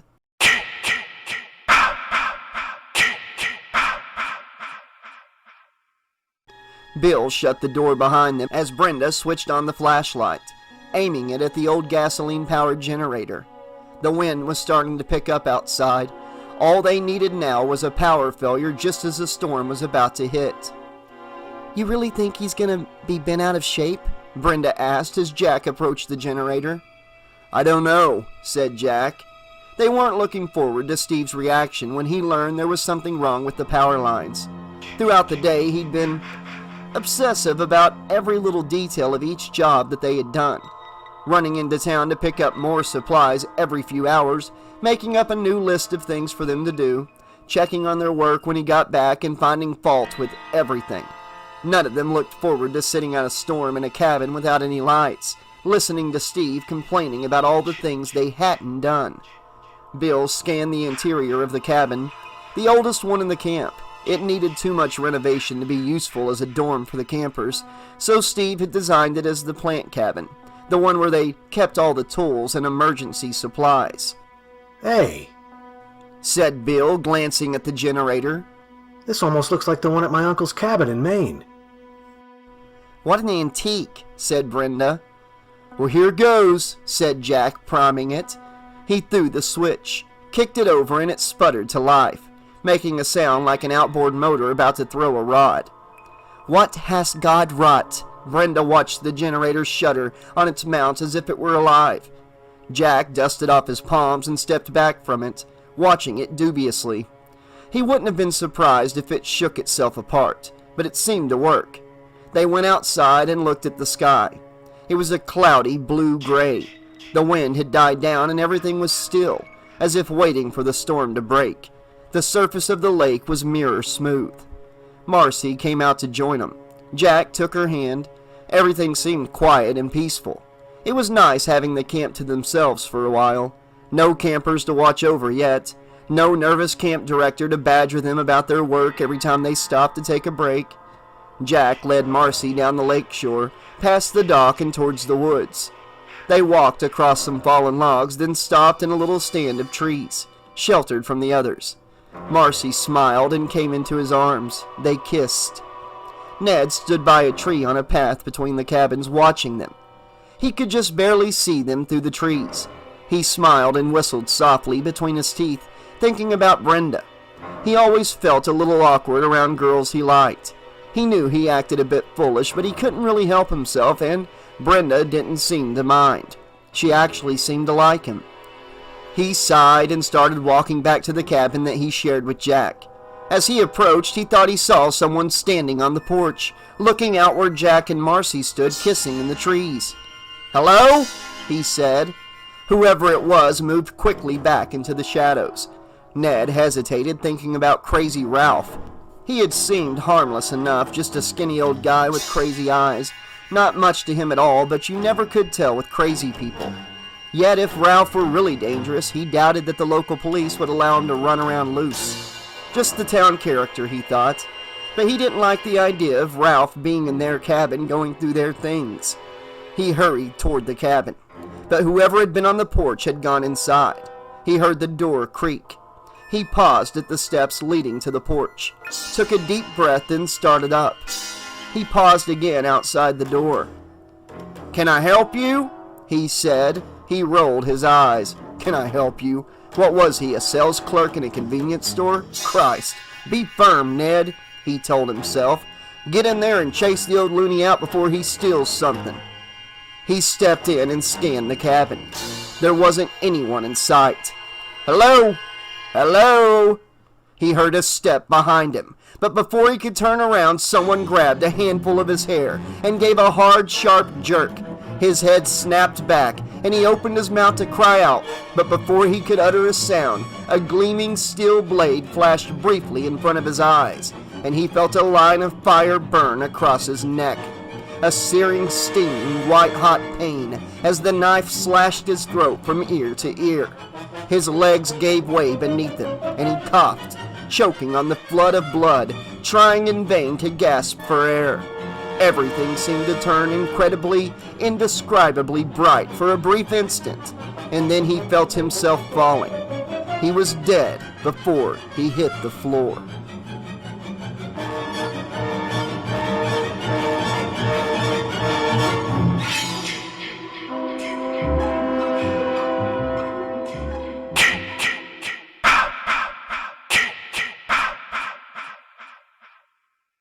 Jack lit the way before them with a flashlight as he and Marcy ran back to the cabin. The wind had picked up again, sending the clouds scuttling across the sky and churning the surface of the lake into whitecaps. "Come on!" gasped Marcy, running ahead of him, trying to catch her breath. The flashlight beam bounced crazily as Jack ran to keep up with her. I'm coming! He made it up the hill and paused, breathing hard. Whew, hold on. Wind's coming up. He shifted a good 180 degrees. Makes me want to hold on to you, Marcy smiled, coming into his arms again. Jack kissed her long and hard, then looked into her eyes. His cabin was right behind them, and everyone else was back in the main cabin, cleaning up after dinner. He looked toward the darkened cabin behind them, then back at Marcy. She watched him silently for a moment. "What about Ned?" she asked.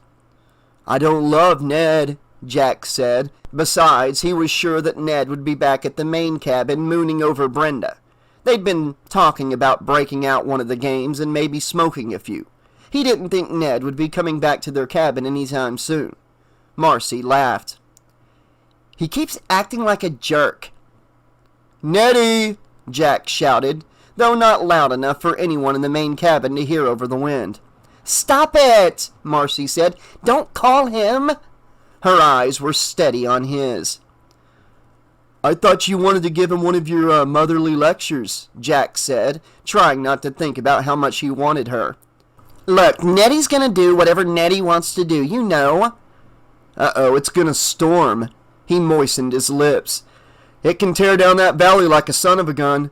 As if to punctuate his comment, thunder rolled just beyond the valley.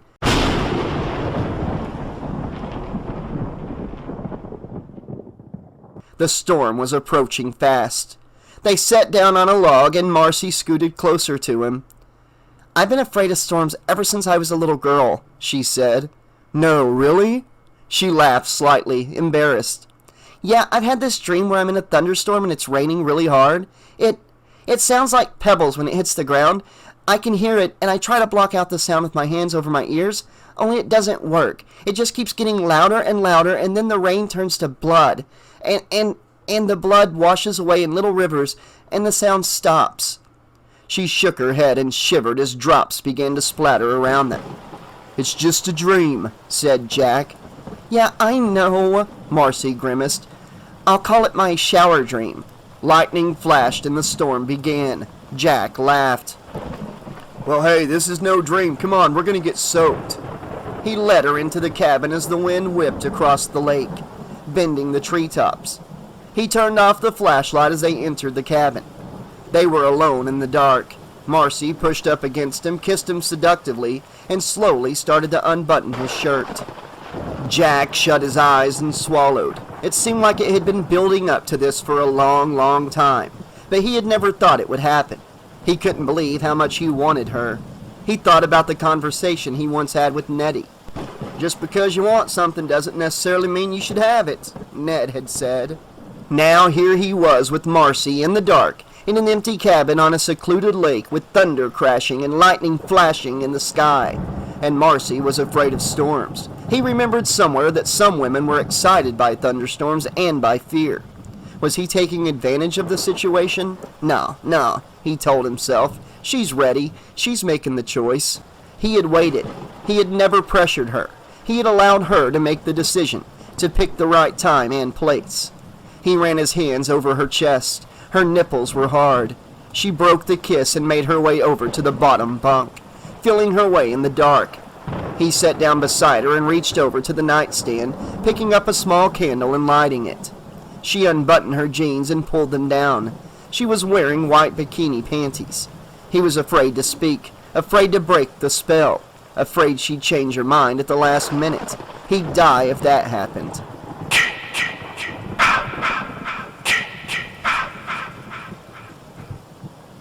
Alice pulled back the curtain and peered out the window of the main cabin. The storm was making the surface of the lake boil. It was raining so hard, it sounded like hell hitting the roof. Jack and Marcy are gonna get drenched, she said. Bill smiled. Not if they're where I think they are. He plucked a few chords on the guitar. They had the fire going and it was warm and cozy inside. A pleasant place to relax after a hard day's work. Alice threw another log on the fire and sank into a chair and stretched out, sighing contentedly. That's nice. Uh-huh, Brenda nodded. She glanced up suddenly with a sly smile. Hey, I know what we can do. We're gonna play Monopoly. Alice groaned. I hate Monopoly. Not the way I play, you don't, said Brenda, grinning as she took the game down off the shelf. Like what? Said Bill, putting down the guitar. Brenda started to take the game out of the box and spread it out on the table. We're gonna play strip Monopoly. I'm gonna be the shoe. She picked out her game token. You've got to be kidding me, said Alice. Brenda shook her head. Bill raised his eyebrows, intrigued by the thought. What if Steve walks in? We'll give him a handicap, Brenda replied quickly. He can keep his boots on, everything else goes. Now, it's easy. Instead of paying rent, you pay clothes. Bill can be the banker. She glanced at him coyly. Unless, of course, he's chicken. Alice laughed, thinking it might be fun. Bill grinned and joined Brenda at the table. I guess I'm game, but heaven help you if you land on one of my hotels. Alice, why don't you see if Marcy left any of that grass? Brenda suggested. Bill started to sort out the play money. What happened to my 500s? They're right there, Brenda said, pushing them toward him. She looked around at the cluttered surface of the table. What happened to my shoe?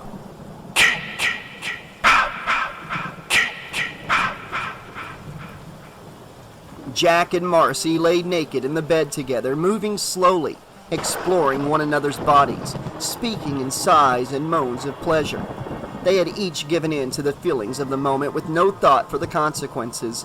Rain pattered on the cabin roof. Wind whistled past the windows. Thunder rolled and lightning flashed. The soft, flickering light from the candle on the nightstand illuminated only their one small corner of the cabin. Shadows danced across their bodies. The rest of the room was plunged in darkness. A darkness that had enveloped Ned as he lay lifeless on the bunk above, his throat slashed, his eyes wide open, seeing nothing, his blood seeping into the mattress. And there was something else inside that darkened cabin with them, a hate that seized with mindless fury, raging for revenge, waiting to reach out and take it. It was close, so very close, merely a breath away.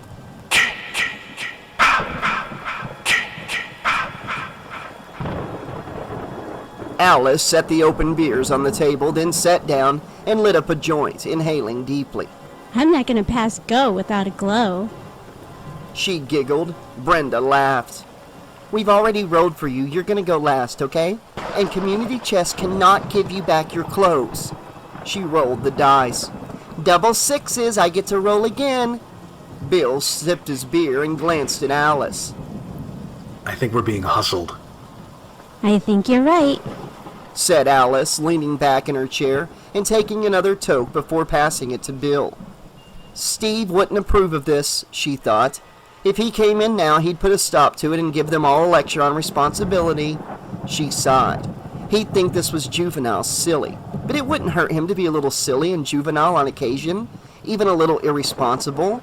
If he kept pushing himself like this, he'd wind up with an ulcer, and she certainly wouldn't be around to see it. She'd be dozing in the California sun.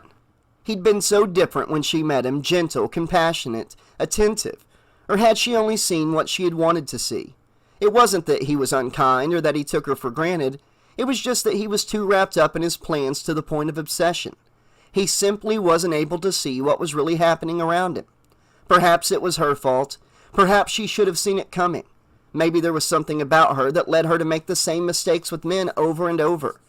She had been vulnerable when she met him, trying to get over the breakup of a relationship that hadn't been going anywhere. She had told John that she had needed time away from him for a while to think, time to herself. And then along came Steve, who seemed so very different, so much more relaxed and easygoing. Now she was stuck in the same rut all over again. It was one thing to have plans, to have ambitions, goals, but it was something else entirely when these goals and ambitions took over and blocked out everything else. Her father had been like that, and she had seen what it had done to her mother. Her father had been a commodities broker. He had started out with nothing, determined to make a good life for his family. He had worked like a dog, putting in long hours at the office and bringing work home with him. Always on the telephone, always with his nose stuck in the Wall Street Journal, caught up in his dream. There was nothing wrong with pursuing a dream, she thought. There was nothing wrong with planning for the future, but you couldn't live in the future. You had to take time out to appreciate the present. Then her father started spending more time at the office than at home. Breakfast with the family became gulped coffee while he scanned the market reports. Conversations over dinner on those rare occasions when he came home in time became absent grunts and nods while his mind was somewhere else on work. Always the work. He never spoke of anything else. Alice had watched her mother becoming more and more withdrawn, more and more alienated from her husband's world. There was never any time for vacations. There was no time for going out to dinner or the movies, or playing with the kids on the weekends, or just curling up in front of the fireplace with a glass of wine and a good book. Occasionally there had been time for argument with her mother, pleading that he shouldn't work so hard, and her father insisting that he was doing it all for them, so that they could have a better life. It was always the dream of the better life, never the thought that life just might be good enough the way it is if he could only take the time out to enjoy it. But he couldn't seem to find the time. That time kept drifting into the future, and finally, there was no time left. Like a clock with the mainspring wound too tight, her father had finally snapped. He had died of a coronary.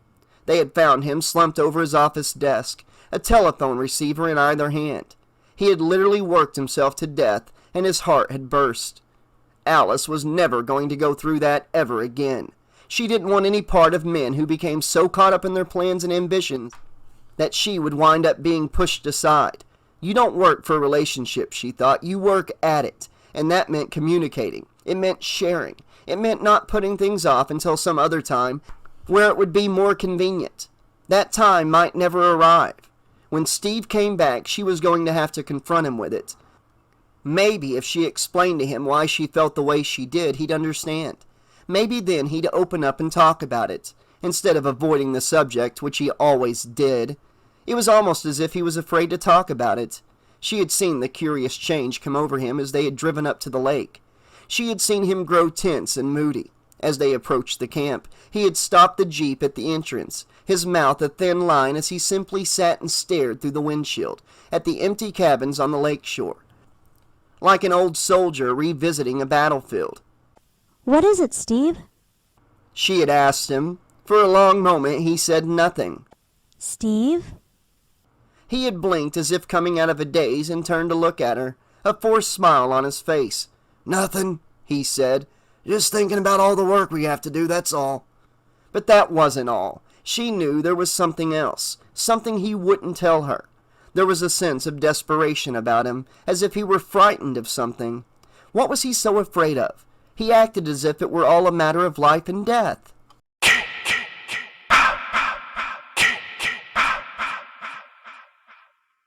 They lie next to one another, bodies touching, basking in the warm afterglow of sex. Marcy turned on her side and kissed Jack softly on his cheek. She sighed.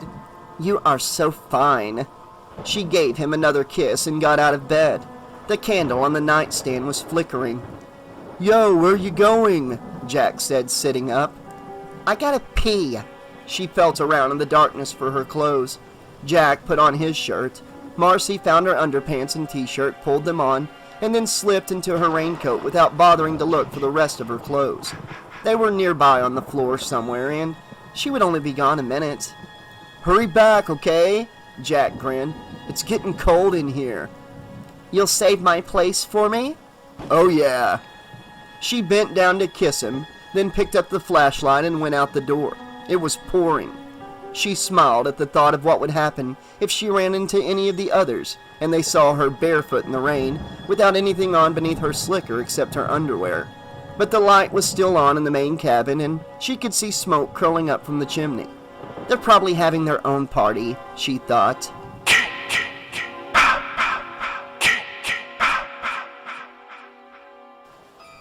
Alice rolled the dice.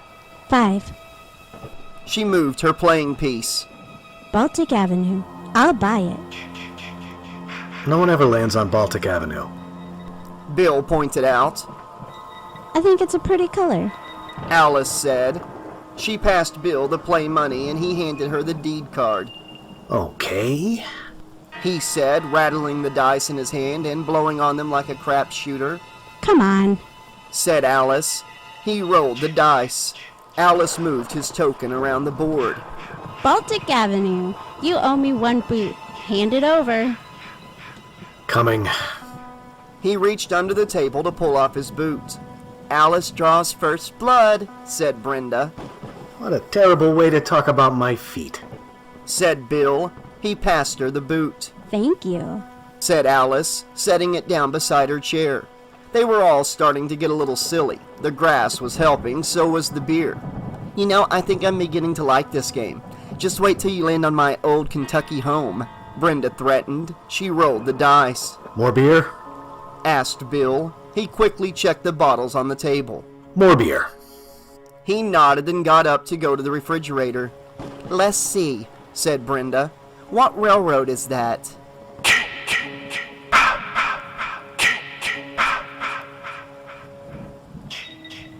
Jack lit up a joint and waved the match out, flicking it onto the floor. He drew the smoke in deeply and exhaled as he lay back on the bed. He thought about Marcy. He wondered if she was taking birth control pills. He wondered why he hadn't wondered about that before. It was a little late to ask himself that now. Suppose she got pregnant. Surely she was on the pill, wasn't she? She wouldn't have sex if she weren't on the pill, thought Jack. But then, on the other hand, he had sex and he hadn't used a condom. Why wasn't that the same? Wasn't it being sexist to expect her to take full responsibility for them both being protected? Was it fair to justify by telling himself that he got carried away? What with the thunder and the lightning getting her excited and the dark romantic cabin and being all alone out in the woods? Her being so near and touching him and looking up at him like that? He reassured himself that he had never pressured her, that she had made the choice. But what if she got pregnant? What then? They had never discussed that possibility. Would she consider having an abortion? How did she feel about that? Jack didn't even know how she felt about that. On the one hand, it was her body and ultimately her choice, but on the other hand, he would have been a part of it as well. It wasn't something they had ever discussed. Suppose she got pregnant and decided to have the baby. What then? Marriage? Okay, he loved her, no question about that. He also believed in doing the right thing. He could probably get a transfer to her school. Well, come to think about it, she probably wouldn't be able to go to school. Certainly for a while. And he'd have to get a job. They'd both probably have to get jobs. Could they balance school and jobs and caring for the baby? Daycare was sure expensive. So were diapers, clothes, baby food, medical insurance. And all right, maybe there wasn't any question that they loved each other, but were they ready to take a step that big? How come we never talked about this shit before, Jack wondered. It wasn't that he'd felt guilty about what they had done. There wasn't anything wrong with that. They loved each other. They had waited until the time seemed right. It wasn't as if he had just torn off a piece only for the sake of getting laid, but damn it, this was Marcy, someone he really cared about. But if you really care about someone, Jack thought, you communicate with them. You find out how they feel about things. You talk things out. Why was it so difficult to talk about sex? Oh, it wasn't hard at all to talk about it with other guys like Nettie, but why did it seem awkward to sit down and just discuss it in a non-threatening way with the girl you cared about? For that matter, he thought, why couldn't a bunch of us just sit down together and talk about it just between ourselves? A nice, friendly, loose discussion. Find out how we feel about things. Bounce ideas off each other. He imagined himself walking up to the other guys some night, like maybe tomorrow night when they were gathered around a campfire, having a few beers, maybe smoking a few, and saying, "Hey, what do you say we talk about sex?" Of course, they probably would laugh. So would he if Nettie had said something like that, but after they had laughed, and laughing was good to break the tension, he could tell them he was serious, that he wasn't saying that they should talk about, doing it, but how they really felt about it, what concerns they had about relationships and things like that. Why couldn't they talk about things like that in a serious, sharing sort of way? Right then, he decided he was going to have a long talk with Marcy that night. That, instead of just jumping back into bed with each other and picking up where they left off, as much as he wanted to do it again, they were going to talk first, really talk, and find out how they felt about things, about their plans, and how they truly felt about each other. You shouldn't just let your feelings take control, he thought. They'd just been physically intimate with one another, and it was past time they got mentally intimate as well. Maybe nothing would change. There'd been a strong sense of inevitability about this ever since they knew they would be moving on to different schools, meeting new people, probably forming new relationships. The tension had been there. It was something they both felt, but they never really talked about it. It seemed they both knew it would happen, and it also seemed that they both knew it would happen sometime this summer. It was a large part of why they decided to take the jobs at the camp together, so they could get away and be by themselves before their paths took them in different directions. Deep down, maybe they both knew that after this summer, it would be over for them. It didn't really have to be, but it would be hard to keep things going with all the changes that were on the way. They had to go for it while there was still time. But they had never talked. "You gotta go for it," one of Jack's friends at school had said when they discussed their girlfriends one evening in a locker room after basketball practice. "I mean, you gotta ask yourself, bro," Jack's friend had said. "What are you waiting for?" "I'm waiting for it to be right," Jack replied. "Yeah, you could wait forever that way," warned his friend. "I don't want to pressure Marcy, man," Jack said. "Did it ever occur to you that maybe she's waiting for you to make the move?" "Yeah, sure, I thought about it, but what? You're gonna go to state, Marcy's gonna be going to Boston. You think she's not gonna meet new guys up there? You think you're not gonna meet new girls?" "Well, if that's the way it's gonna be, then maybe we shouldn't do it, I mean, if it's not gonna lead to anything." "Who says it's not going to lead to something? What are you saying, man? You want to get married, for Christ's sake? You want to wind up sitting all alone in your college dorm some night and thinking about what might have been? Alright, so you're waiting for her. I can understand that, I guess. But you ever think that maybe she might be getting tired of waiting for you? You got to go for it, man. Life's too short." Jack took another long drag on his joint. Maybe his friend had been right. Well, the tension was over now. They'd done it, and it had been great. Better than could have ever been imagined, and he didn't feel sorry that they'd done it. No sorrier than he felt that they'd waited. But doing it had been the easy part. They had opened their bodies up to each other, but that was only part of it. Maybe it was corny, but he felt it was time for them to open up their hearts as well. Way past time. If you really want making love to mean something, if you really want it to be making love rather than just fucking, he felt close to Marcy now, and he wanted to feel closer. They had to talk about it. Life was too short. Something dripped down onto his forehead. "What the hell?" he thought. "Don't tell me the damn roof is leaking. Damn it!" But Nettie's mattress was directly above him, not the roof. He wiped his forehead and squinted at his fingers in the light from the flickering candle. His fingers were streaked with red. What the fuck? Something moved beneath him. And before he had time to react, an arm flashed out from underneath the bed, and he felt a strong hand clamp down on him. Powerful fingers pressed his head against the pillow. pinning him down, and even as he gasped and jerked, startled, something pricked the back of his head. Something that came up from beneath the bed, pushing through the mattress. Pain suddenly shot through him as the razor-sharp hunting arrow ripped through his throat. The hand pushing it through the mattress, twisting the aluminum shaft, forcing it up to tear through the soft flesh beneath the Adam's apple.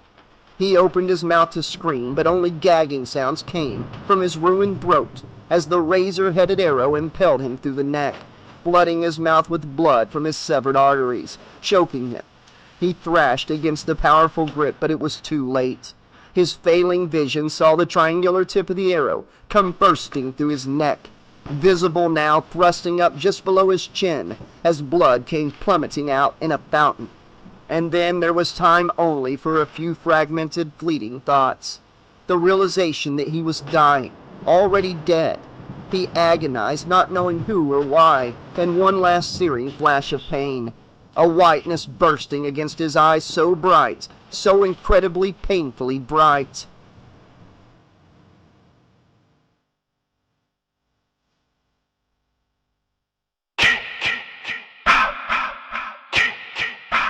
Chapter 5.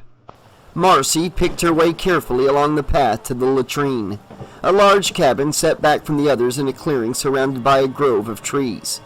The rain was starting to let up a little bit, but the storm was still going, and little streams of water were running down the path, reflecting the beam of her flashlight.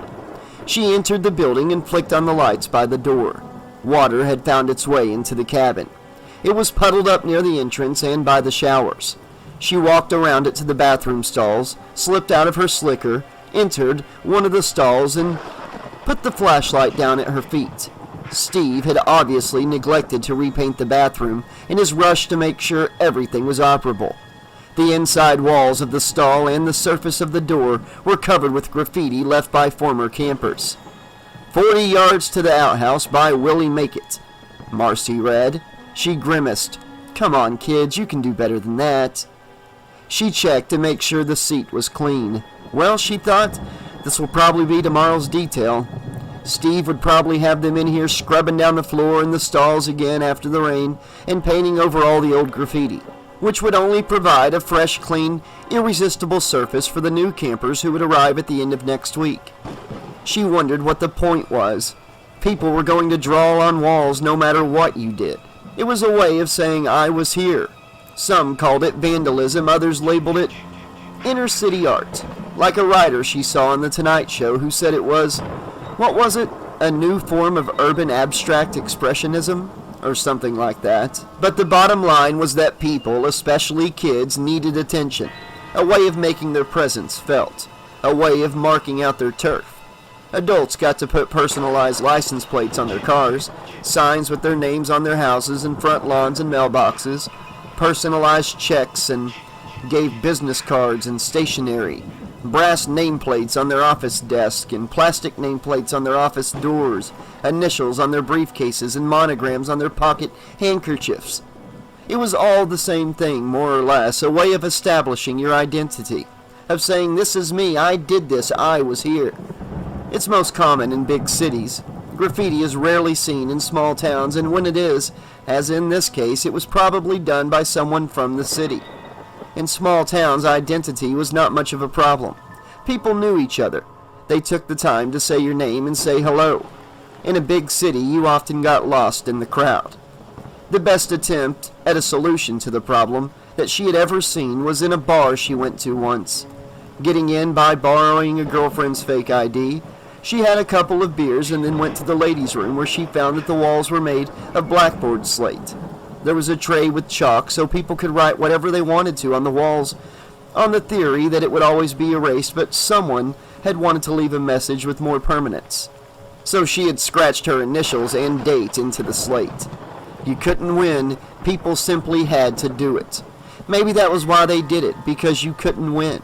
They had to scratch their initials into trees, make footprints in wet cement, spray paint their names on highway overpasses, often coupled with the names of a boy or girlfriend. It was a way of making their presence felt in a world where no one took the time to get to know them. Initials in a heart. We were here, we did this, we lived, we loved. She thought of Jack, of his slim, strong body, the feel of his warm skin, his lips on hers, the way he felt inside her. God, she had wanted him so much. All the time they'd known each other. Every time they'd almost done it. Come so close that they had both ached with the need for one another. All the time she pulled back when she really wanted to tear his clothes off and attack him. She wondered if she had been his first. He certainly hadn't acted as if he was uncertain or inexperienced, but then, would a guy admit it if he was? Nah.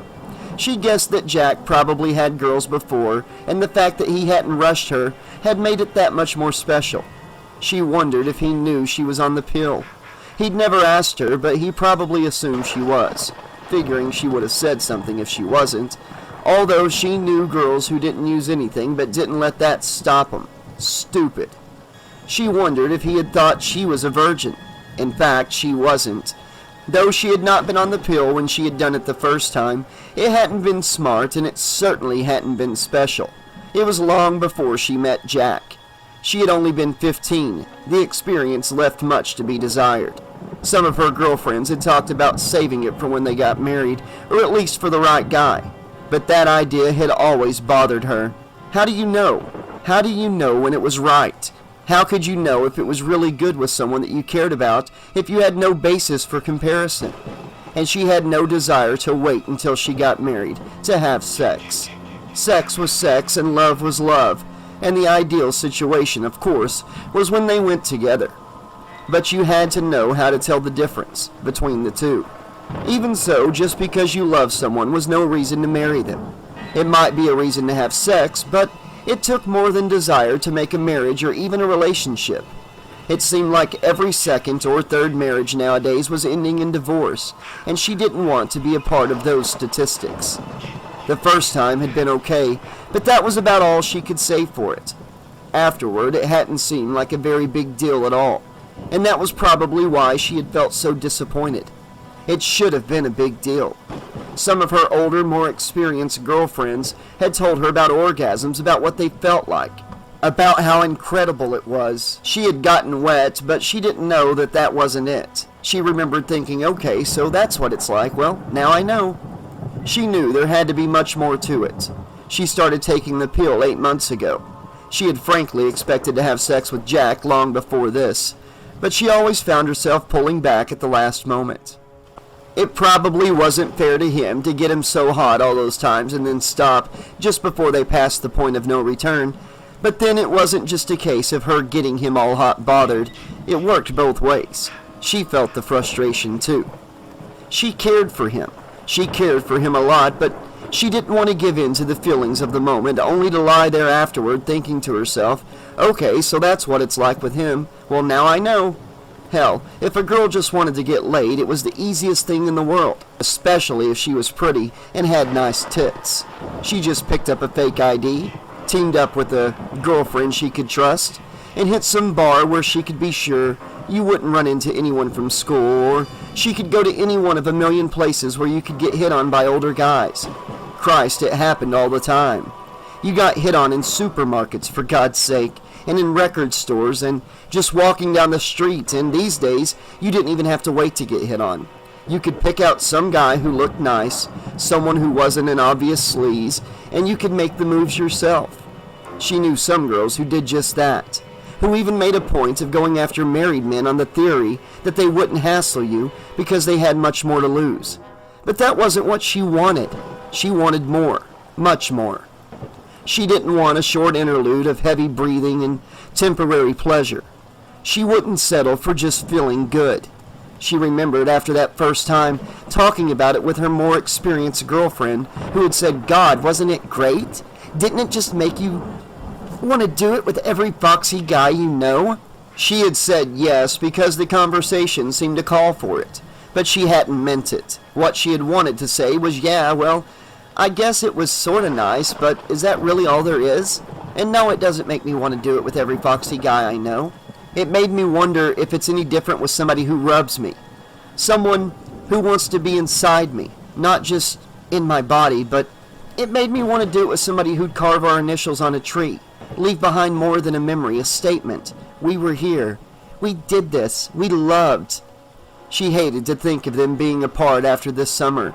She felt very close to him right now, but she wanted to feel closer because of what they'd shared. It was funny in a way. For as long as they'd been together, there was always that pressure, that slight tension about when it was going to happen. Not if it would happen, but when. There hadn't been any question in her mind about the if for quite some time. And now that it had happened, she felt a pressing need to get even closer to him, to become a part of him, especially since they were going to go their different ways after this summer. She just wished she could peel back the layers of his mind and look inside, see and feel what he was really thinking. Have it written on the wall of her memory. We were here. We loved. She thought she heard the squeak of the door opening, and she pushed the stall door open and peeked out. "Jack?" No answer. "Jack, is that you?" She got up and left the stall, looking around the bathroom. There wasn't anybody there. It must have been the wind pushing the door open, she thought, or maybe just her imagination. She went over to the sink to wash her hands. She turned on the faucet. Nothing came out. She sighed and made a face into the mirror. She stared at her reflection for a moment and made another face at herself. "When I look into that mirror," she said, "I knew that I'd always be ugly. I said, 'Lady, you'll always be plain.'" She giggled and then stopped as she heard a footstep behind her in the shadows near the shower cabins. "Hello?" she said, feeling a little self-conscious. Nothing. She shrugged and tried another faucet. Still no water. Irritated, she struck the faucet with her fist. It didn't help. Great, she thought. That's all they needed. No water. She bent down to look under the sink and saw a cutoff valve on a T-fitting just below the pipes. "Aha!" she said, crouching down and turning the valve. There was a cough and a sputter from the sink as water began to rush from the faucet. She straightened up and washed her hands, wiping them on her t-shirt, then turned the water off. As she did so, she heard something behind her again. She turned and stared into the shadows at the far end of the bathroom, near the showers. "Ned!" It would be just like Neddy, she thought, to come popping out at her in his Indian headdress, waving a tomahawk or something. "Hey, come on, guys," she said, walking slowly toward the showers. "Ollie, ollie, oxen free!" She approached one of the curtained shower stalls and pulled a chain on a light fixture hanging overhead. She reached out and grabbed the curtain, then abruptly yanked it open. It was empty. There was a slight drip coming from the shower head. She stepped inside and twisted the faucet tighter, shutting off the drip. She pursed her lips and moved back, looking at the second shower stall. Was the curtain moving? She reached out and took hold of the curtain, hesitating, and then jerked it back. Empty, she sighed. Must be my imagination. Outside, the rain started coming down harder. It sounded like pebbles hitting the roof, and the thunder boomed. It seemed as if the sound was getting louder. She thought of her dreams, the rain turning to blood, and a shiver ran down her spine. She turned, not seeing the shadow that suddenly appeared on the wall, the shadow of an axe being raised. She turned and saw a face, twisted into a horrifying grimace, a look of sheer, terrifying insanity. Eyes wide and bulging, lips twisted in a snarl. She saw the axe now held high, saw it coming down. For a brief second, everything switched into slow motion. She couldn't move. She couldn't breathe. She saw the arm beginning its downward swing. She saw the steel blade coming directly at her face. She screamed a scream that was cut off as abruptly and as violently as it had begun.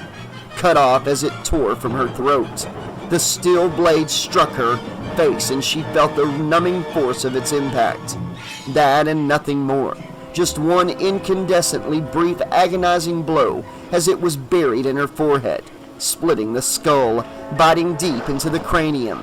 She was already dead as she fell back against the wall of the shower cabinet, blood running down her face, the axe embedded in her forehead like some macabre Halloween prop. But the blood was real. It streamed from the deep gash and pattered to the floor like raindrops, running in red streams down the drain.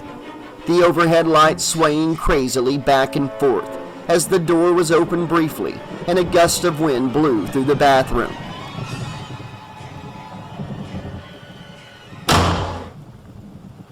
The door swung closed and everything was quiet again.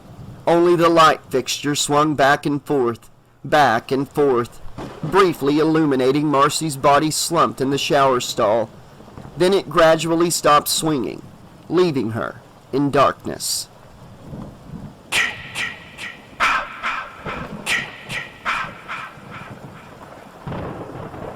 Chapter 6. Bill was down to his bare feet and he had already lost his shirt. Shoes and socks were the first casualties of the game, and since neither of the girls were wearing socks, he thought they would be even fairly quickly. But Brenda and Alice had managed to stay ahead. Now the tide of the game had turned and things were starting to get interesting.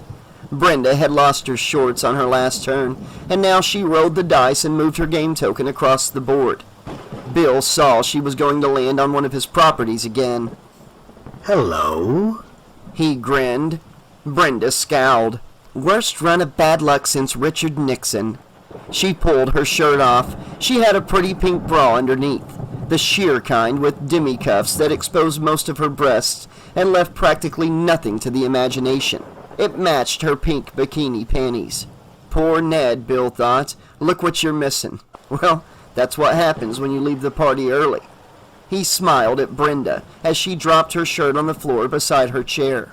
Well, you can always call it quits if you want to, he said, making it a challenge. Fat chance, countered Brenda as Alice reached for the dice. You're 2 steps away from Pacific Avenue and Skin City, boy.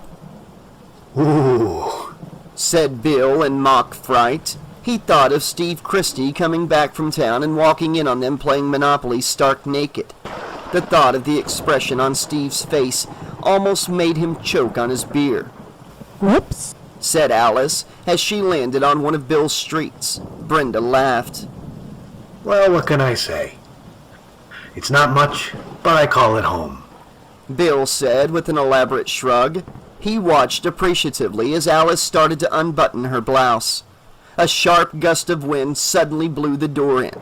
Alice gave a little scream as the door flew open and slammed against the inside wall. A brief burst of rain blew into the room.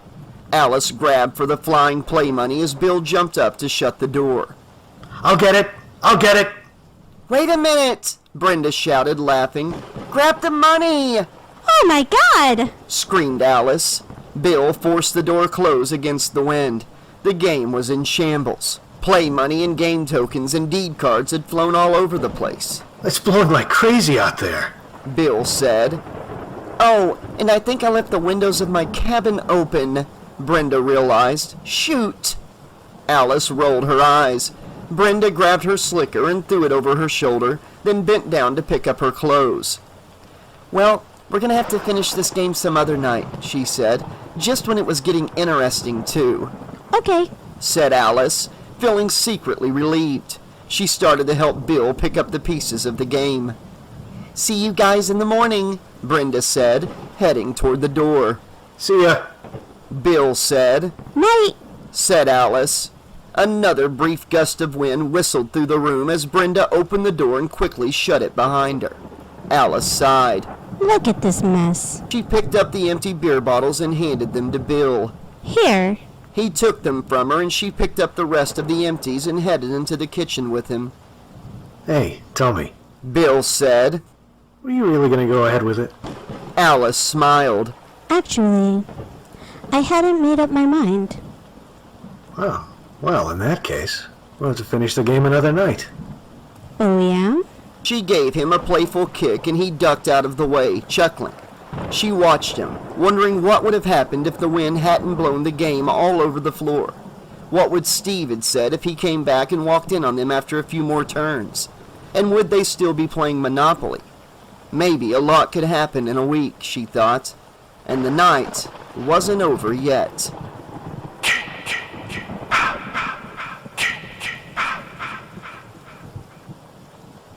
Steve Christy sat hunched over his coffee at the counter in the general store. It had been a long day running herd on the counselors, trying to get everything organized, and he was sick and tired of constantly running back into town because he had forgotten something. He had wanted to make sure this would be the last trip. He didn't particularly enjoy coming into town and picking up supplies. Not that anyone gave him a hard time, but there was an edge to the way they all behaved around him. They looked at him strangely. They didn't have to say a thing. Their eyes did all the talking. Sandy was the one who didn't look at him as if he were his father's ghost. He had lingered at the counter, enjoying a hot dinner, munching a hot slice of apple pie, and nursing his coffee, much as he used to linger over Cokes and ice cream sodas at the same counter when he was a kid and a much younger Sandy. She used to flirt with him, making him feel older. She always had a smile and a friendly word or two, and if she ever said anything about the camp, she didn't talk about it in his presence. She seemed to understand that it was a sore point with him, and that this was something he needed to do, if for no other reason than to prove everyone wrong about Camp Crystal Lake and his father. I'll make a go of that damn place, he thought. I'll make a go of it and show them what a bunch of superstitious nonsense all of this stuff about Camp Blood is. I'll show them they were wrong about it, just like they were wrong about my dad, a man whose only curse was an incredibly pathetic run of the worst luck in the world. And it would serve them right if I sold the goddamn place for a healthy profit to some real estate developer who would come in and put up condos. He grimaced. That did not seem very likely, although Alice thought it could happen. Lakefront property, she had said. How can lakefront property be worthless? He'd wanted to tell her the real reason. Instead, what he had told her was that it can be worthless if it's in an area that's economically depressed. Small towns were dying all over the country. No jobs. The agriculture industry was going down the tubes, with banks foreclosing on small farms and small-town businesses being bled dry as they lost their customers. It would take a lot more to turn things around than an occasional rock concert or music video to benefit the farmer. Every domestic industry was being affected as this country shifted more and more to service industries and moved away from production, unable to compete with cheaper goods and labor from abroad. There had to be production. People had to get back to working with their hands. They had to have faith in themselves again, in their own abilities, in the American spirit. Even the Japanese were saying that. People were buying Japanese cars because they thought they were better than American cars, that the Japanese had better production and better quality control. But even the Japanese admitted that they had learned it from America. He could remember a time when nobody would even touch anything if it said made in Japan. That had changed because the Japanese people had made a commitment to changing it. They had worked hard. He had always made a point of reading about people who had started successful companies, about their beginnings. You learn how to be successful by studying successful people. Soichiro Honda had started with the small repair shop in Hamamatsu in 1928 and built it up into a factory producing piston rings, a factory that was bombed to smithereens during the war. But he hadn't given up. After the war, he started up all over again, founding the Honda Technical Research Institute. It was an impressive sounding name, but the institute had actually been only a wooden shed measuring 18 by 12 feet. Honda had bought 500 Army surplus engines, hired a few workers, and stuck the engines into bicycles, connected them to the rear wheels with a drive belt. They ran on a mixture of gasoline and turpentine and smoked like a plugged-up chimney. Not much of a beginning, but look where the Honda Corporation was today and look at Chrysler, he thought. Look at any company where the people really cared what they were doing, and you'd see that you can turn anything around if you're willing to work at it. Compared to some of those stories, a rundown summer camp was a joke. But then an 18 by 12 wooden shed that was supposed to be a research institute was a joke as well. Sure, he could have taken the easy way out. He could have put the place up for sale as run down as it was and cut his losses as Alice had suggested. Alice simply didn't understand his dreams.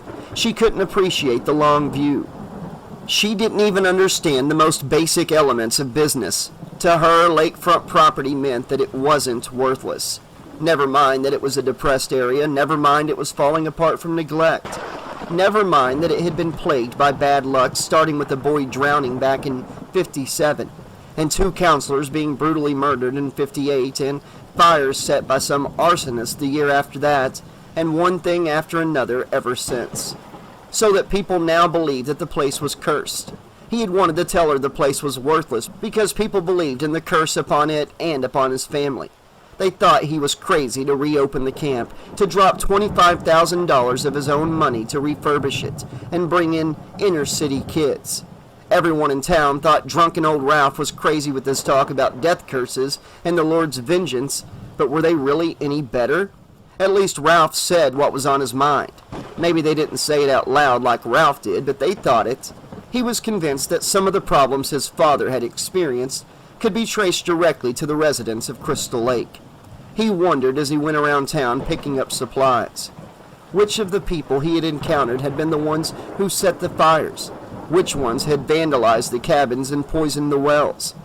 If there was any curse upon his family, he thought, it had been put there by some of the locals who didn't want to see the camp succeed. They were convinced it was an evil place, and they had suited their actions to their beliefs. It was a lot like a salesman who tried to sell a product he didn't believe in. Because he didn't believe in it, he didn't get behind it. And when the product, not surprisingly, didn't sell, he justified his own beliefs, his own failure by saying, "See, it's just no good. I knew it all the time." Well, he wasn't going to fail with the camp. It was all he had, his legacy, his beginning. If he could make a go of it and turn it, sell it as a successful little business, instead of a run-down piece of lakefront property that would be of little to no use to anyone except some businessmen from the cities who wanted to use it as a hunting retreat, then he could make a profit on it. More importantly, he could establish himself as a real estate speculator who had taken a worthless piece of property and made something out of it. That was the sort of thing that banks would look favorable upon, and it would allow him to pyramid his investment, to get into something more ambitious, something he could build upon. You gotta start somewhere, he thought. You gotta have a dream. Why couldn't Alice see that? Maybe he just couldn't compete with that guy out in California. Maybe that was it. Maybe all Alice wanted was a reason to go back to him because he could offer her more, and she was using the camp as that reason. If that was the case, he couldn't fight it, and he wasn't going to try. Alice was old enough to know her own mind. She wasn't a child, and yet sometimes she acted like one. He started to reveal his plans, his dreams for a better future, and he'd see her shut him out. She didn't even want to hear it. He had thought that if she could see the place, if she could come out and see what he had done, actually participate in the project, then she might come to appreciate what he was trying to do. But no, she didn't really want to be there. She did her part, but her heart wasn't in it. She seemed to be one of those live-for-today types. Eat, drink, and be merry, for tomorrow we die. If everybody thought that way, no one would ever accomplish a thing. He had lingered in the town partly because it had started storming, and he wasn't anxious to drive back in the storm. He had been hoping it would let up, but at the same time, he wasn't looking forward to spending another night with Alice, with her trying to convince him it was all a pointless waste of time. She didn't see the potential of the place, its possibilities for success. She saw it as a romantic retreat, a place where apparently she had hoped she could get him to loosen up and not take life so damn seriously. They had each come to the camp with their individual goals in mind. He had hoped to get her interested in what he was trying to do, to get her involved so she could share his plans with him. She had hoped she could get him to walk along the lake shore and gaze up at the stars, stop and smell the damn roses. Only someone had taken the time to grow and tend the rose before anyone would smell them. Alice didn't seem to understand that, and obviously wouldn't try. He sighed and pushed away his coffee cup. Hell, what was the point? It just wasn't going anywhere. Neither of them was going to change. Maybe she would be better off going off to California. Maybe he'd be better off as well. "Steve," said Sandy, coming over to him, "is there anything else you want?" "Oh, no thanks, Sandy, I'm fine." "You can't go back out there in that rain," she said. "You want to get drowned?" No, but I got to," Steve sighed. "I've got 6 new counselors up at the camp. They're babes in the woods in every sense of the word." Well, they'll be okay if they know enough to come out of the rain, Sandy said, smiling. Well, what do I owe you? He reached for his wallet. Sandy smiled at him and winked from behind her harlequin glasses. Just a night on the town, Steve. He laughed. It was the same sort of comment she used to make whenever he was younger. It had made him feel important then, that an older woman would flirt with him like that. Now it made him feel nostalgic for his youth. Come on now, Sandy, you know what I mean. She laughed again. Okay, 2 1/4. He counted out 3 bills. She walked over to the antique cash register and rang him up. Here's your change, Steve. No, you keep it, Sandy. Why, thank you. Sure. He put on his slicker and headed for the door. Now you drive careful out there, she said. I will. Good night. He put his hood up and ran to the Jeep, pausing briefly to check the trailer hitch before he got in out of the rain. Stupid, he thought. He should have done all of this before the storm had started. Driving back from town with a loaded trailer on wet country roads at night was a good way to get into an accident. A Jeep was not the ideal vehicle to pull a trailer. It was too light and its wheelbase was too short. He'd have to take it real easy. He wiped the inside of the windshield with his bare hand while he waited for the engine to warm up. Falling raindrops glistened in the glare of the headlights. They were all probably sitting around the fireplace in the main cabin, tearing through the beer supply and smoking pot. He grimaced. He'd have to make a point of warning them about that. With everything that was known about marijuana now, you'd have to be an idiot to smoke the stuff. He knew it didn't necessarily lead to harder drugs, but the effects of smoking it were even worse on the lungs than smoking cigarettes, or so he had been told. He didn't want to see any of that sort of thing around the kids when they arrived, and he knew that Dorf would dearly love any excuse to make a surprise visit to the camp and search for drugs. All he needed was for Dorf to find a stash and bust one of the counselors. He'd have to bail the kids out. There'd probably be a lawsuit from the parents of the campers, and it would provide the town council with the perfect excuse to shut the camp down. Of course, Alice probably wouldn't see it that way. She'd tell him to lighten up. He sighed and shifted the Jeep to first gear. It gave a lurch as it strained against the weight of the trailer, and then slowly gathered speed. All he wanted right now was to climb into his cot and get a long night's sleep. Just forget about his problems and sink into the darkness. Chapter 7. Brenda ran into the latrine, set her toilet articles on the shelf over the sink, and tore off her slicker. The rain showed no sign of letting up. It had tapered off slightly several times over the evening, but otherwise had kept coming down steadily and hard. The path between the cabins were turning into mud. She thought it might be nice if it rained all throughout the night and into tomorrow. Then they wouldn't be able to do any more work. She frowned. On the other hand, Steve Christy probably had a whole list of things made up for them to do indoors. Clean the kitchen, scour the floors, repaint the beds. If he ran out of ideas, he could always have them wallpaper the cabins. She wondered about him and Alice. There was something going on between the two of them, but there was also a visible tension. She had only known Steve and Alice for a day, and what with Steve running around so much, she had gotten to know Alice a bit better. But even on such short acquaintance, she couldn't quite manage to put the two of them together. Alice was so much more laid back than Steve, so much more easygoing, and it was obvious that Steve's intensity was getting on her nerves. If Stephen didn't watch out, Alice might decide to trade him in for Bill. She knew Bill was attracted to her and thought Alice had definitely been encouraging him. She was kind of sorry the game had been broken up, but then it would have been much better if Bill hadn't been the only guy there. She had sort of hoped that Nettie would come back and join in, but he must have gone to bed early. She wondered where Jack and Marcy had gone. If Ned had crashed back at their cabin, she didn't think that they would have gone there. Maybe they'd grabbed a couple sleeping bags and gone out to the empty campers' cabins. Everyone had paired off for the night, she thought wistfully. Steve away in town, leaving Alice alone with Bill. Wonder if anything was going to happen there. Jack and Marcy off somewhere by themselves, and here she was alone. She wondered if she should go look for Nettie. She was tempted, but at the same time, she didn't want to seem too anxious. He was cute, but she didn't want to scare him off. He seemed like a nice enough guy. Nice guys were few and far between. Put a rein on it, girl, she told herself. Take it slow. You've got all summer. She brushed her teeth, completely unaware that Marcy's body was growing colder and more rigid not 10 feet away, an axe embedded in her skull. And neither Jack nor Nettie had all summer anymore. They had both run out of time. As she finished washing up, she didn't have a clue that half the counselors in the camp had died that night.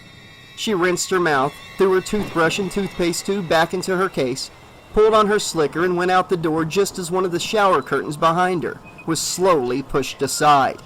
She walked quickly back to her cabin, lighting the way with her flashlight. Her gaze so intent on the muddy path that she didn't see the latrine door open again. The sound of the rain and wind and thunder and her own footsteps squishing in the mud drowned out the sounds of her pursuer. The cabin was empty. She smiled. Marcy was obviously out for the night. She glanced out the window and saw that the light in the main cabin was still on. Don't stay awake too long, Steve, she thought. She struck a match and lit the candle on the nightstand, then turned off the cabin light. At least the generator was still working. She shed her clothes and put on her flannel nightgown. She picked up the candle and set it down carefully on the window ledge above the bed, then snuggled down between the covers with the book. A quiet, rainy night in a cabin in the woods, she thought. A perfect setting for a horror story. She picked up a paperback she had bought. The book was about vampires on a Mississippi riverboat. Just the thing for a night like this. She thought it would make a terrific film and wondered if Nettie was into horror movies himself. Outside, over the sound of the wind and rain and storm, a small voice cried out, "Help me!" For a second, Brenda wasn't sure that she'd heard it. She put down the book and listened. There it was again. "Help me!" It sounded like a child. She got out of bed and glanced out the window. It was impossible to see a thing. What the hell was a little kid doing out there in the rain?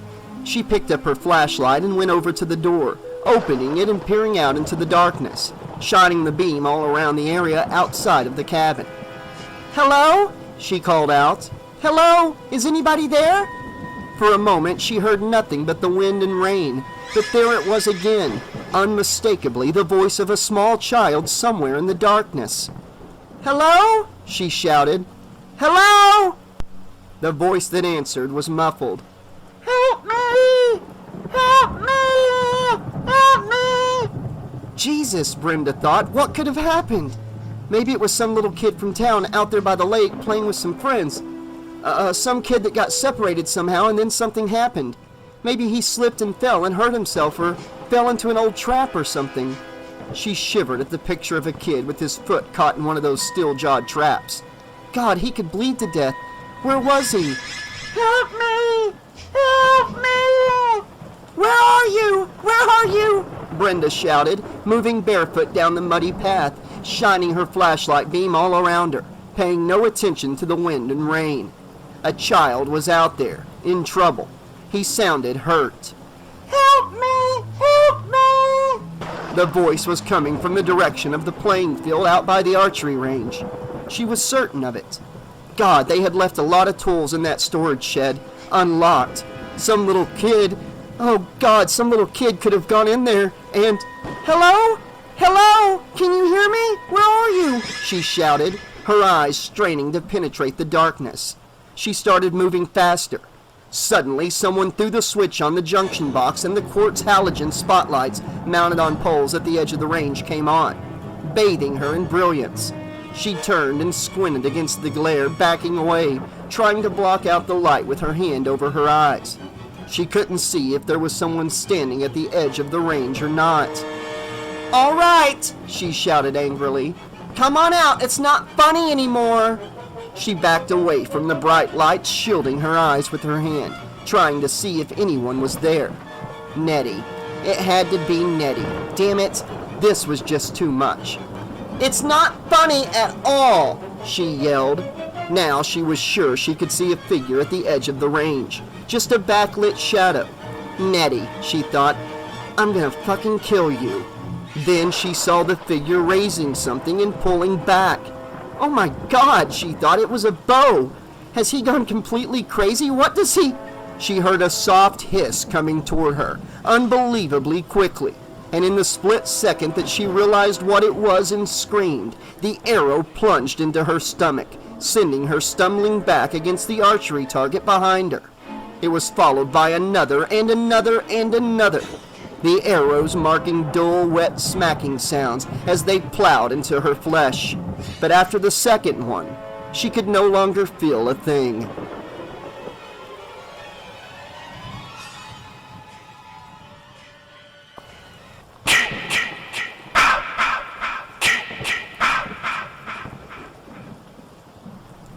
They had finished cleaning up, and Alice threw another log onto the fire.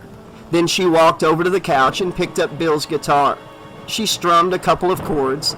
There had been a time where she had wanted to learn how to play, but she'd never been able to get past 3 or 4 chords. And you could play a lot of songs with just 3 or 4 chords. And she'd been able to fake it a few times at parties, making people think she really knew how to play. But in the end, she had become frustrated and gave it up. Bill, though, was really good. He didn't just strum it, he finger-picked. He was gentle with it, his fingers seemed to caress the strings. She wondered what those fingers would feel like caressing her. She had watched him earlier that evening, sitting on the couch and absently picking up a chord progression, and later, during dinner, and afterward during the game. He always seemed so laid back, so comfortable. He just seemed to take things in stride, especially now after that game. A lot of guys would have made a pass at her, but here they were alone and Bill hadn't made a single move. It wasn't that he was afraid that Steve might arrive. She didn't think that that was the reason, because they had a clear view from the front window of the dirt road leading into the camp. They would have seen Steve's headlights coming. It just seemed that he wasn't the sort of guy to make moves on a girl. She had given him no encouragement, so he was simply being friendly. She thought he was attracted to her, but he wasn't rushing anything. He was taking the time to get to know her and how she felt about things, especially Steve. Instead of trying to force things, he was willing to kick back and let them happen. Take things as they come, no rush, no hassle. She found that to be a very attractive quality.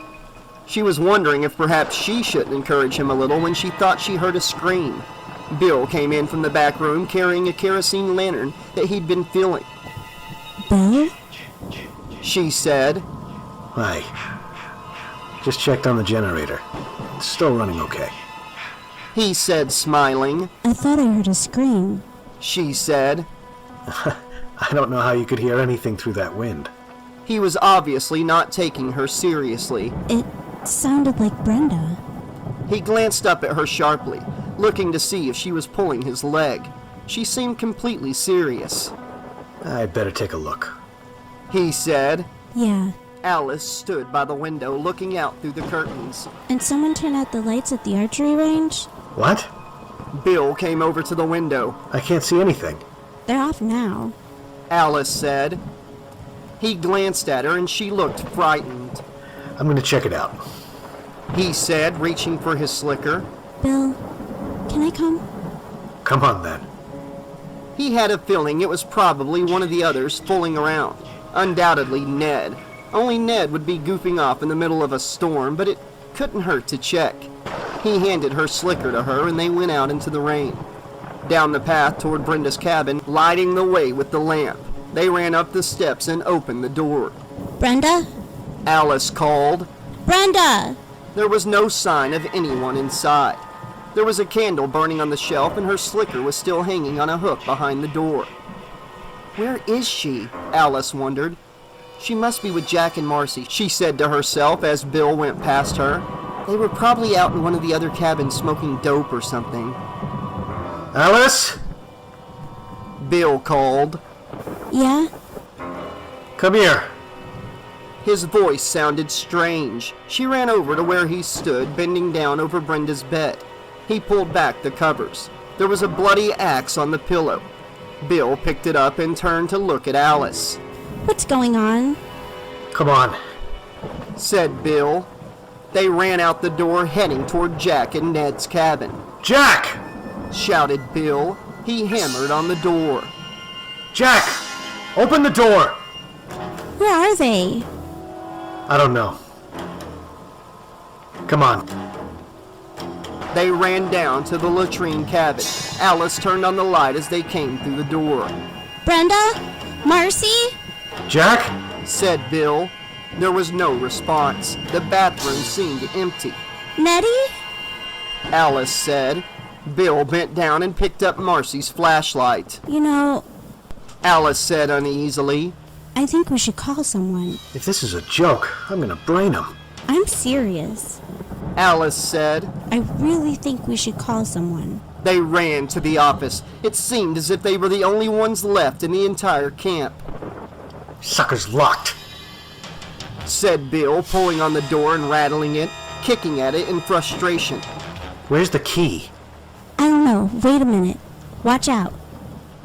With her elbow protected by the rubberized sleeve of the slicker, she smashed one of the glass panes in the door, then reached in and opened the lock from the inside. Careful, said Bill as she pulled her hand out through the broken glass. She opened the door and went inside. Get the light, said Bill. She flicked on the light while he ran for the phone and picked it up. A second later, he slammed the receiver back down. What's wrong? It's dead. Try the payphone. You have a quarter? No, check the desk. She rummaged around until she found a small metal strongbox containing petty cash in one of the lower drawers. She sighed in relief when she saw it wasn't locked. She took some change and ran back to the phone. She dropped the coins in. Hello? Hello? Oh, this damn thing's dead too. Relax, said Bill. Alice was starting to get all worked up and there was no reason for it yet. There had to be an explanation. The phones, they were dead because the line was down somewhere. It was the storm. That was the only possible explanation, but it wasn't. One explanation that did not occur to them was that the line might have been cut, in this case chopped with a machete. Alice slammed the phone back on the cradle and ran out of the cabin. Bill took off after her. She sprinted down the hill toward Nettie's pickup truck. She made it to the truck just yards ahead of Bill, threw open the door and leaped inside, only to discover there were no keys in the ignition. Alice! Bill said, opening the door. Damn it! Damn it! No keys! Nettie's got the keys! Alice, you've got to calm down. There has to be a... We've got to get out of here!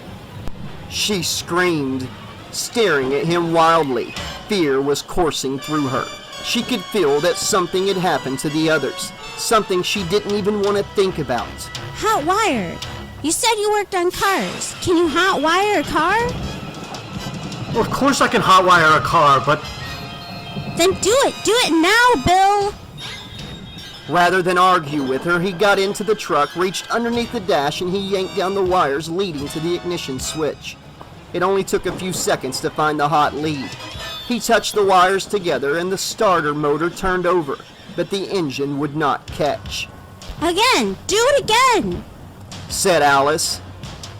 He tried several more times with the same result, then got out and went to the front of the truck and raised the hood. What's the matter with it? It's wet. I don't know, said Bill. He shrugged. It was nothing glaringly obvious, nothing he could see in the dark with only a flashlight, and he wasn't really looking that hard either, being more concerned with calming Alice. That was why he didn't see the cut wires leading out of the distributor cap. Alice jumped off the truck and ran to him. Why don't we just hike out of here? Just get out right now. Look, it's 10 miles to the nearest crossroads. Steve will be back soon. We can use his Jeep to get help. Don't worry. There's probably some stupid explanation for all of this. Like what? She said. He put his arm around her and kissed her on the cheek. It's okay. We'll be laughing about this tomorrow, I promise. He grabbed the hood of the truck and slammed it shut. Come on, let's get out of this rain.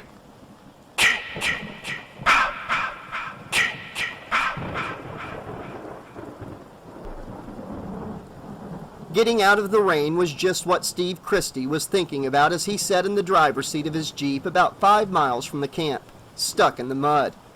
The deer had bottled across the road in front of him, and he had only seen it at the last moment. He had swerved, but the added weight of the load he was towing sent the Jeep slewing around and the trailer jackknifed, nearly flipping over. He barely managed to bring the whole sliding rig under control, but not before he had skidded off to the side of the road and onto the soft shoulder, which the rain had turned into quicksand pretty much. The trailer was stuck fast in a muddy ditch, and even the four-wheel drive wasn't enough to get it out. Perfect, he thought, leaning his head against the steering wheel. For a while it had looked as if things were beginning to go well, and now everything was suddenly going wrong. The rain was probably going to ruin all the painting they had done outside. There was a slight chance that the paint might have dried in time, but Steve wasn't counting on it. On top of that, the cook he'd hired had never shown up. He had run into Dorf in town, and Crystal Lake's answer to Don Knotts was already complaining that the kids he hired were a bunch of smart-ass wise guys.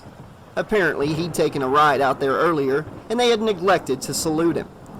And Alice was ready to give up and go back to California, and now this. Maybe there really was a curse on the goddamn place.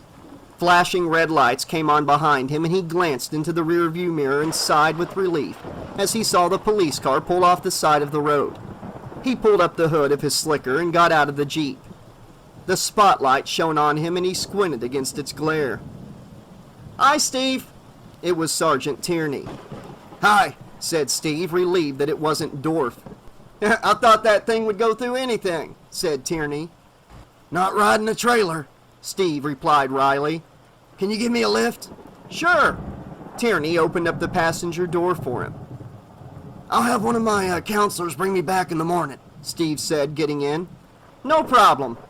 Tierney turned off the flashers and pulled back onto the road. "Hell of a night, isn't it there?" "It's a nasty one," Steve agreed. "It's not bad enough that it's Friday the 13th, don't you know?" said Tierney, grimacing. "We got a full moon, too." He snorted. "We keep statistics, you know. We have more accidents, more rapes, more robberies, more homicides, more of everything when there's a full moon. It upsets people, makes them nuts." Steve grinned. "You've made a science out of coincidence." Tierney shrugged. "Can't argue with the numbers. Heard old Ralph was out your way today. His wife was a nervous wreck until we got him home." "Oh boy, that's all I need," said Steve. "Crazy Ralph running around." "Well, at least the rain's slowing down. Piss her while it lasted, though." The radio crackled and the dispatcher's voice came on. "Sergeant Tierney, come in. Sergeant Tierney, code 9er. Tierney grabbed the mic. "Yeah, this is Tierney. Rescue squad with jaws of life," the dispatcher said. "Near mile marker 17, possible fatales. 3, maybe 4 trapped. Head on." "Roger," Tierney said. "Acknowledge receipt. Estimated arrival, 15 minutes. He hung the mic back on its hook. "See what I mean?" he said. He pulled over at the turnoff leading to the camp. I'm gonna have to let you off here, Steve. Sorry, man." "Sure, thanks. Good luck." He got out of the car, and Tierney swung around, hitting the lights and the siren. Steve gave him a wave, then started down the road. As he approached the new sign by the entrance, he saw a Jeep parked at the side of the road. Someone was standing beside it, aiming a flashlight at him. He squinted against its glare and shaded his eyes. "Hello? Who is that?" He approached the figure, trying to make out who it was. "Oh, hi," he said, smiling with recognition. The knife blade flashed briefly in the light and then plunged deep into his stomach. He felt it as a blow, as if it had been punched hard in the stomach and the wind whistled out of it. His first reaction was utter disbelief, and then he felt the first sharp piercing pain as the knife was withdrawn and then plunged in again. His hands flew up in a futile gesture to protect himself, but his knees were already buckling. The knife flashed down again and again, slashing repeatedly, and as he fell, unable to scream, the full realization of what was happening to him sunk in. In the brief moment before he collapsed, he suddenly knew what had happened to those 2 young counselors back in '58. He knew who had set the fires. He knew who had poisoned the water. He also knew the reason why, but the knowledge came far too late. Far too late. And as he fell, dying, he remembered what Tierney had said about Friday the 13th and the full moon.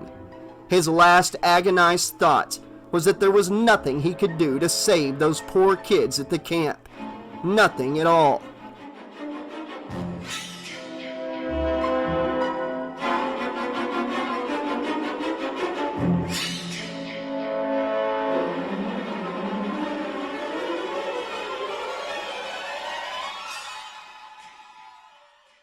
Chapter 8.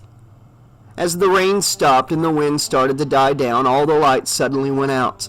In the darkness of the cabin, Alice gasped and reached out quickly, grabbing Bill's arm and squeezing it convulsively. It's all right.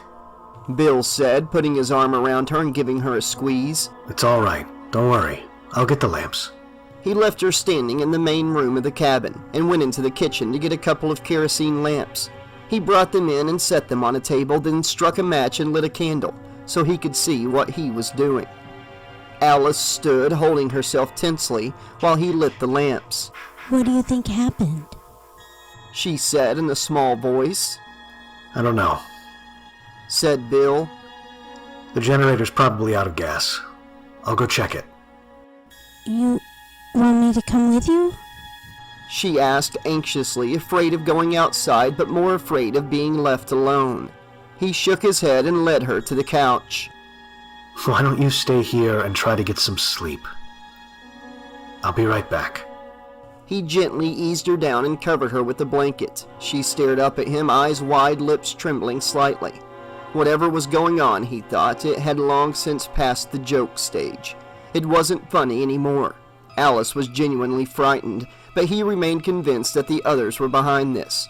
The generator might have run out of gas, or they might have turned it off just playing games. Maybe Ned put them up to this, he thought. It was just the sort of juvenile prank he would pull, and Brenda would have probably gone along with it. But Jack and Marcy seemed to have a lot more sense than to pull something this stupid.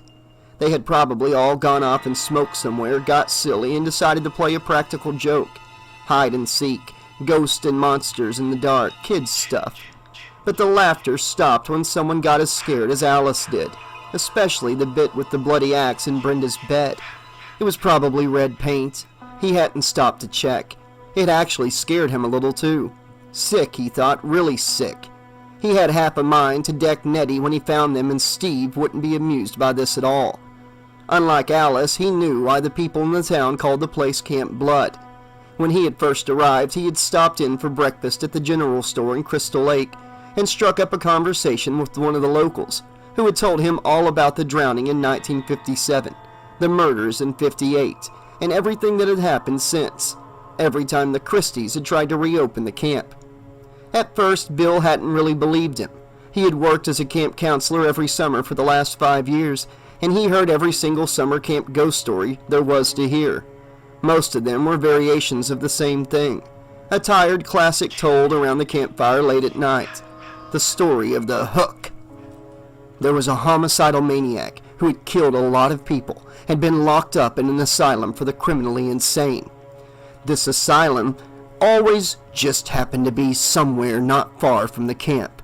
The killer, so the story went, had lost his hand, and in its place he had a steel hook.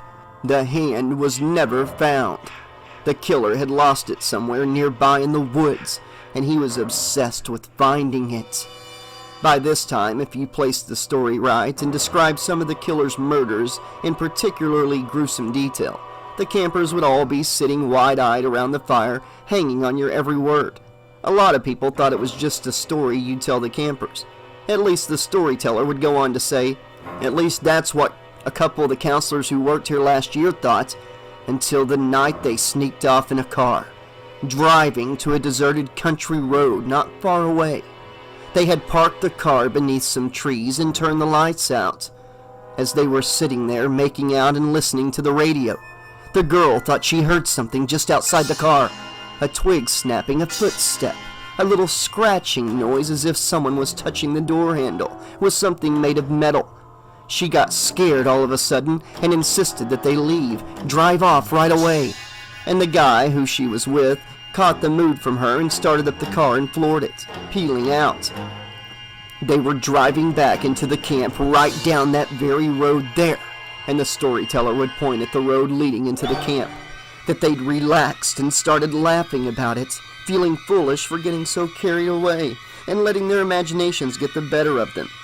And as they were getting out of the car, something clinked against the car door, and there, hanging from the door, was a steel hook. And then you dropped the bombshell. Earlier that night, you'd tell them you had heard on the radio that the killer had escaped from the insane asylum and the state police had set up roadblocks and were combing the woods looking for him. They had issued a warning for the people in the area to stay indoors because the man was highly dangerous, a maniac, an animal, and he had last been seen in the vicinity of, fill in the name of the camp here. He's looking for his hook, you'd tell them in a very low voice. That very same hook that he lost last year when he tried to kill those counselors, and they just barely managed to escape in time. He's convinced the hook is here, you'd continue, right here in this camp, and, in fact, those two counselors last year had left it here. It's really been here all along, and the killer knows it. He knows it's here, and he knows we have it, and he won't rest until he gets it back. And you quickly reach into your jacket and pull out a steel hook and hold it up for everyone to see. It worked best if you had taken some polish to it and really shined it up so that it would gleam in the firelight. And it worked even better if you daubed some paint on the end and sprinkled it with dirt so that it looked like dried blood where it had been ripped from the killer's stump. First, he had lost his hand, you would tell them, pausing dramatically as you turned the hook slowly so it caught the firelight. And now he's lost his hook. And what's more, he knows we haven't, and now that he's escaped, and at that moment on cue, somebody would come leaping out of the darkness, screaming like a maniac, wearing a mask or a pillowcase with eye holes cut in it. He'd have one hand pulled up inside his sleeve so it looked like a stump, and in the other hand he'd be holding a large knife or maybe an axe or machete, and he'd jump on top of you, screaming horribly, and wrestle you to the ground. If you screamed enough, it usually scared the campers out of at least 10 years' growth. He had seen and heard a vast number of variations on that theme. Every summer camp had its own version, like a time-honored tradition. He had thought this camp blood thing with the drowning and the murders and the fires was just another version of the same old story. But the guy he had talked to back in town had seemed quite serious about it, and now, despite his conviction that Nettie and the others were just doing a number on them, he felt a tightness in his stomach as he walked down the muddy path to the utility cabin to check the generator. They had to be around here someplace, he thought. There were only 2 vehicles. Steve had taken the Jeep and Nettie's pickup was still there. They had tried to start it, but the distributor or the plugs must have been wet or something. Nettie would be pissed as hell when he found the ignition wires torn loose, but it would serve him right. They're here, thought Bill. They have to be. They couldn't have walked all the way into town in the storm. It was at least 10 miles. Once he got the generator working again, he was going to make a cabin-by-cabin search, including the boathouse by the dock. When he found them, he had a good mind to toss them all into the lake. Goddamn juvenile nonsense. He opened the door to the utility cabin and hung the lamp on a hook just above the generator. He took off his slicker and dropped it on the floor, then unscrewed the gas cap on the generator's fuel tank, picked up the yardstick and stuck it in the tank. He pulled it out and held it close to the lamp. Full of gas. He muttered to himself. They had probably just turned it off. He bent down to check the switch. I'm gonna kill them, he thought. Somebody's gonna die.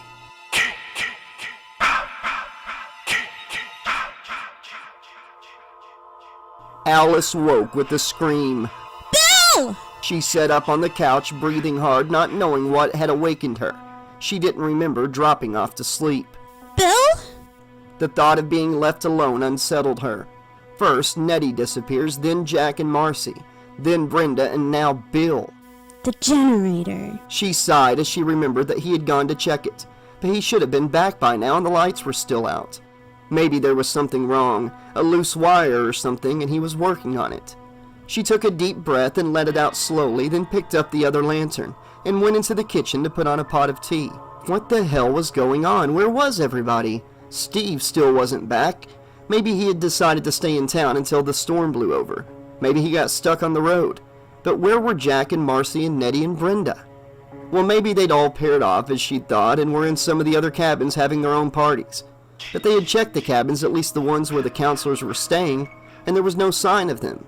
She didn't feel like checking the other cabins in the dark by herself. Besides, Bill had probably already done that. Maybe he'd even found them and given them all a piece of his mind. He was convinced that this was all a joke, but she didn't find it very funny. They'd probably all be coming in any time now, laughing about how they scared her half to death. What time was it anyway? It had to be the middle of the night. She wished Bill would hurry back. She wished Steve would get back from town. She wished somebody, anybody, would come. Being alone was giving her the creeps. She put on her slicker and picked up the lantern, then went outside, taking the path down to the utility cabin. It was pitch dark outside. She could barely see a thing. She held the lantern high, picking her way carefully along the path. Bill? There was no answer. Bill? She shouted it louder. Bill! God, she thought, this is all I need. Where was everybody disappearing to? Bill! The door to the utility cabin was open. The light was on. Bill? There was no one inside. A slicker lay crumpled on the floor. She picked it up. It was still wet. It had to be Bill's. Where was he? Bill? She stepped outside and started to close the door. It felt strangely heavy. Bill was hanging on the door, blood running down his face and chest. His throat was slashed. There was an arrow stuck in his eye. Another arrow pierced his neck, and several more were rammed into his body, plunged in after he had been hung up, driven in so deeply and so hard that they had gone straight through him and into the wooden door. Alice screamed, bringing her hands up to her face and backing away from the awful sight in disbelief. Bill! She grabbed the lantern and ran sobbing back to the main cabin. The terrifying knowledge of what had happened to the others overwhelmed her. She ran through the door and slammed it shut, searching wildly for some way to secure it. She spotted a length of rope and picked it up, tossing one end over a rafter and pulling it tight, then tying it to the doorknob so the door could not be pulled open. Sobbing hysterically, she searched for something to barricade the door. She ran over to the windows and pulled the curtains shut, then picked up a large fireplace log and set it in front of the door. Not heavy enough. She grabbed a trunk and dragged it over, then a chair, piling things up in front of the door, half out of her mind with fear. A weapon. She had to find a weapon, something to protect herself. She grabbed a baseball bat in one hand and clutched the lantern in the other, trying to catch her breath, trying desperately to think straight. But all she could see was Bill's body hanging on the door, transfixed by arrows and covered with blood. She started to hyperventilate. She ran into the kitchen and set the lantern on a table, then rummaged through the shelves. She pulled down a barbecue fork and readied herself to stab with it, still gripping the baseball bat in the other hand. She stood in the center of the room, looking all around, expecting the killer to come bursting through the door at any moment. She swallowed hard and tried to control her breathing. Her heart was pounding out of her chest. My God, she thought, they're dead. They're all dead. I'm the only one left. What am I gonna do? She glanced out the kitchen window, then quickly closed the curtains and leaned against the refrigerator, sobbing and gasping for breath. Suddenly, the kitchen window shattered in a rain of glass as Brenda's body crashed through it, hurled from outside by someone with incredible strength. Alice recoiled from the window, screaming. Brenda's corpse fell onto the kitchen floor like a sack. It was pierced and pelted with arrows and caked with blood. Blood on her face and neck, blood everywhere, and she was tied tightly with enough rope, tied so her arms were against her side to prevent them from flopping around. Brenda! Alice whimpered. She sank to her hands and knees and crawled around the body, away from the window, sobbing uncontrollably. She crawled to the center of the room, backed up against the stove, and leaned up against it, rising unsteadily to her feet, thinking only that she had to get away. She had to run, but where? The killer was outside that very cabin, and she could block the door, but there was no way to block the windows, no way to watch them all at once. She tried to run back to the main room, but something caught hold of her jacket. Terror-stricken, she fought against the pole, convinced that the killer had somehow gotten inside. She turned and saw that the jacket had caught on the oven door. She shrugged out of it and ran into the main room, then realized she had dropped the baseball bat in the kitchen. She stood in the center of the room, glancing wildly from window to window. unable to force herself to go back in the kitchen. And then she saw approaching headlights. "Steve!" She started to pull down her barricade, sobbing with relief. Steve! Steve! She struggled with the knot on the rope securing the door, her fingers working spastically. Finally, it was loose and she tore it away, threw open the door and went running out toward the headlights of the Jeep, crying hysterically, shouting Steve's name over and over again. She heard the car door slam and saw a figure step out of the Jeep, silhouetted in the glare of the headlights. Steve! She cried, running up to him. But it wasn't Steve. Chapter 9. Alice came to an abrupt halt less than a yard from the tall, slim, blonde woman who stood before her, dressed in boots, slacks, and a sweater. Who are you? She whimpered, backing away. The woman gave her a friendly smile. Why, I'm Mrs. Voorhees, an old friend of the Christies. Alice ran up and threw her arms around her, sobbing. Help me, please. Now, dear. I can't help you if you don't calm down, please, said Mrs. Voorhees, trying to comfort her. But he's dead, and oh my God, poor Bill. Oh God, they're dead. Sobbed Alice, gasping for breath. All right,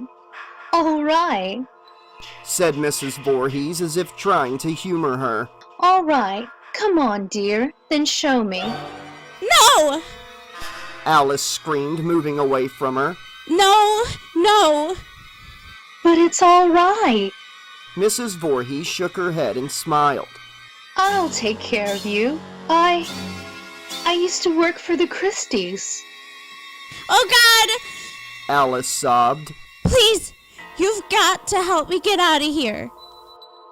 It's just this place, said Mrs. Voorhees. No! Said Alice, shaking her head. The woman clearly didn't believe her. She had to make her believe. And the storm. That's why you're upset. No! Said Alice, shaking her head violently. No, they're all dead. They're all dead. All right. I'll go look, said Mrs. Voorhees, nodding. No, please. Don't leave me. Alice grabbed her arm. Mrs. Voorhees laughed. I'm not afraid. She disengaged herself from Alice's grip and started walking purposefully toward the cabin. Feeling helpless, Alice hurried after her, unwilling to go back yet, terrified of being left alone. The minute they were back inside the cabin, Alice pulled the door shut behind them, looking around fearfully. Mrs. Voorhees gasped at the sight of Brenda's body on the kitchen floor. Oh, my Lord. She looked down at Brenda, then glanced up at Alice, but she didn't seem to be seeing her. So young. So pretty. Oh, what monster could have done this? Bill's out there! Alice said. She wanted to tell her that Bill had been killed too, and probably Jack and Marcy and Ned, but she couldn't go on. She'll see now, she told herself. She'll realize the terrible danger that we're in, and she'll help me get away from here. But Mrs. Voorhees showed no sign of leaving. Oh, God. It's this place.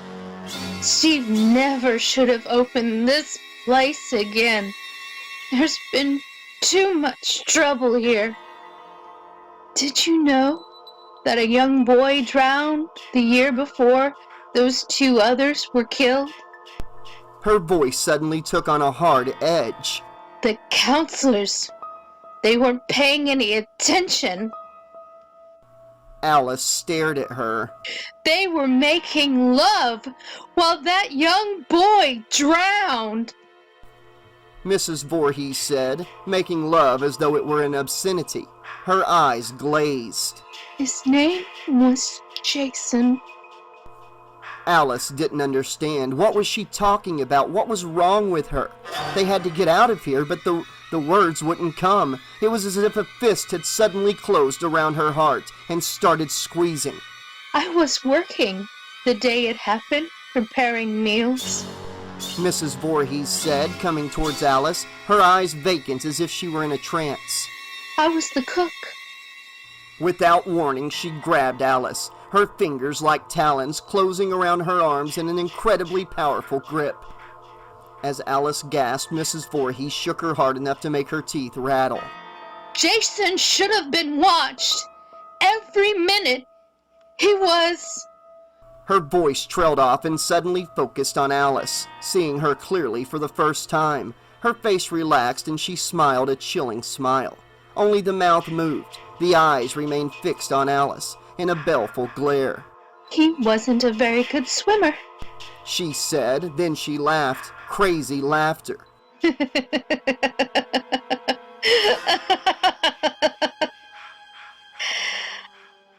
We can go now, dear.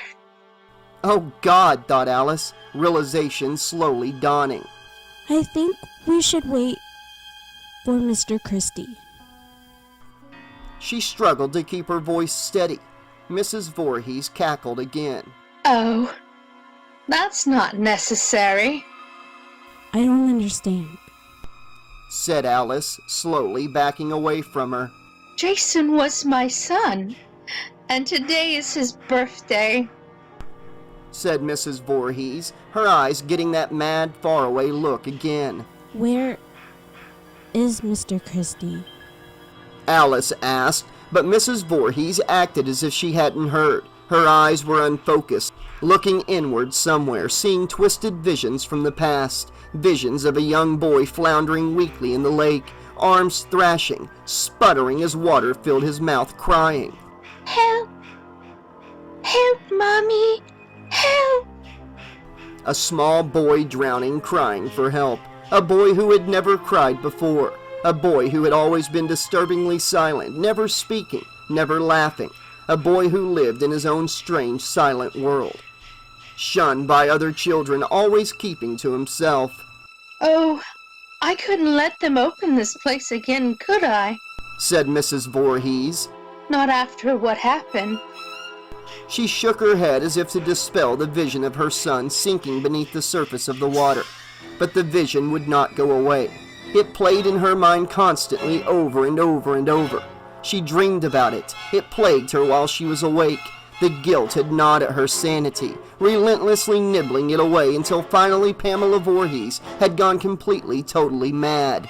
Oh, my sweet, innocent Jason. She said, tears welling up in her eyes. My only child, Jason. She turned to look at Alice, her gaze boring into her, her eyes wide, pupils dilated, the corners of her mouth twitching. You let him drown! Alice felt hypnotized by the snake-like stare, like a rabbit mesmerized by a cobra. She wanted to scream, she wanted to run, but she couldn't move a muscle. Her mouth was dry, her skin felt clammy. She stood motionless and silent, but her mind was screaming. You never paid any attention! The mad woman shrieked. There was a table between them. Mrs. Voorhees suddenly grabbed it and flung it aside as if it didn't weigh a thing. The crash of the table snapped Alice out of her disbelieving shock, and her muscles finally responded. She jerked and shook her head, blinking away tears. No! No! Look what you did to him! Cried Mrs. Voorhees, snarling as she raised her sweater, revealing the hunting knife in the sheath on her belt. Alice looked around in panic, forgetting where she had dropped the baseball bat, and her gaze lit on the fireplace, on the long, pointed iron poker. Mrs. Voorhees screamed like a wild animal and clawed the knife from its sheath, raising it high as she lunged at Alice. Alice grabbed for the poker and brought it down hard, swinging it with all of her might as Mrs. Voorhees leaped at her. The side of the poker connected with her head, and Alice felt the impact all the way up her arm. With a grunt, Mrs. Voorhees staggered and collapsed onto the couch. Alice brought the poker down again, clubbing her across the back, then stood over her, holding the weapon high. ready to bring it down again. The woman didn't move. My God, Alice thought, she's crazy. She's killed all the others and now I've killed her. Then she saw that the woman was still breathing, and a small voice in her mind, a hysterical instant voice, a voice that suddenly frightened her almost as much as Mrs. Voorhees had said, "Finish it!"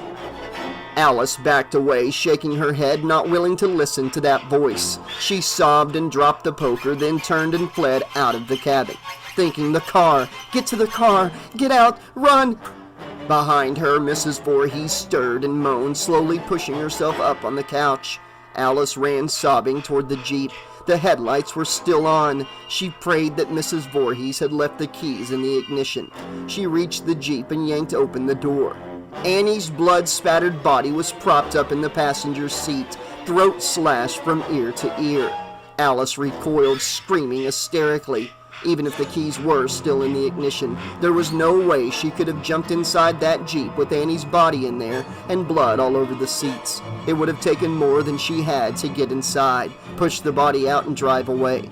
It would have taken reason and cold logic, and all that Alice felt now was a blind, unreasoning panic, a screaming hysteria that shouted at her to get away, to run. It didn't matter where, just run, escape, flee from the horrid reality. She bolted down the path, slipping in the mud, unable to stop screaming. Her feet slid out from under her and she slammed to the ground. The wind almost knocked out of her, but she scrambled up again, terrified, slipped again and ran, barely able to see anything in front of her. Suddenly a shape loomed up out of the darkness before, and she skidded to a stop, almost running into Steve's body hanging upside down from a stout branch over the trail. It turned slowly in the wind, dripping blood onto the path like a slab of meat in a slaughterhouse.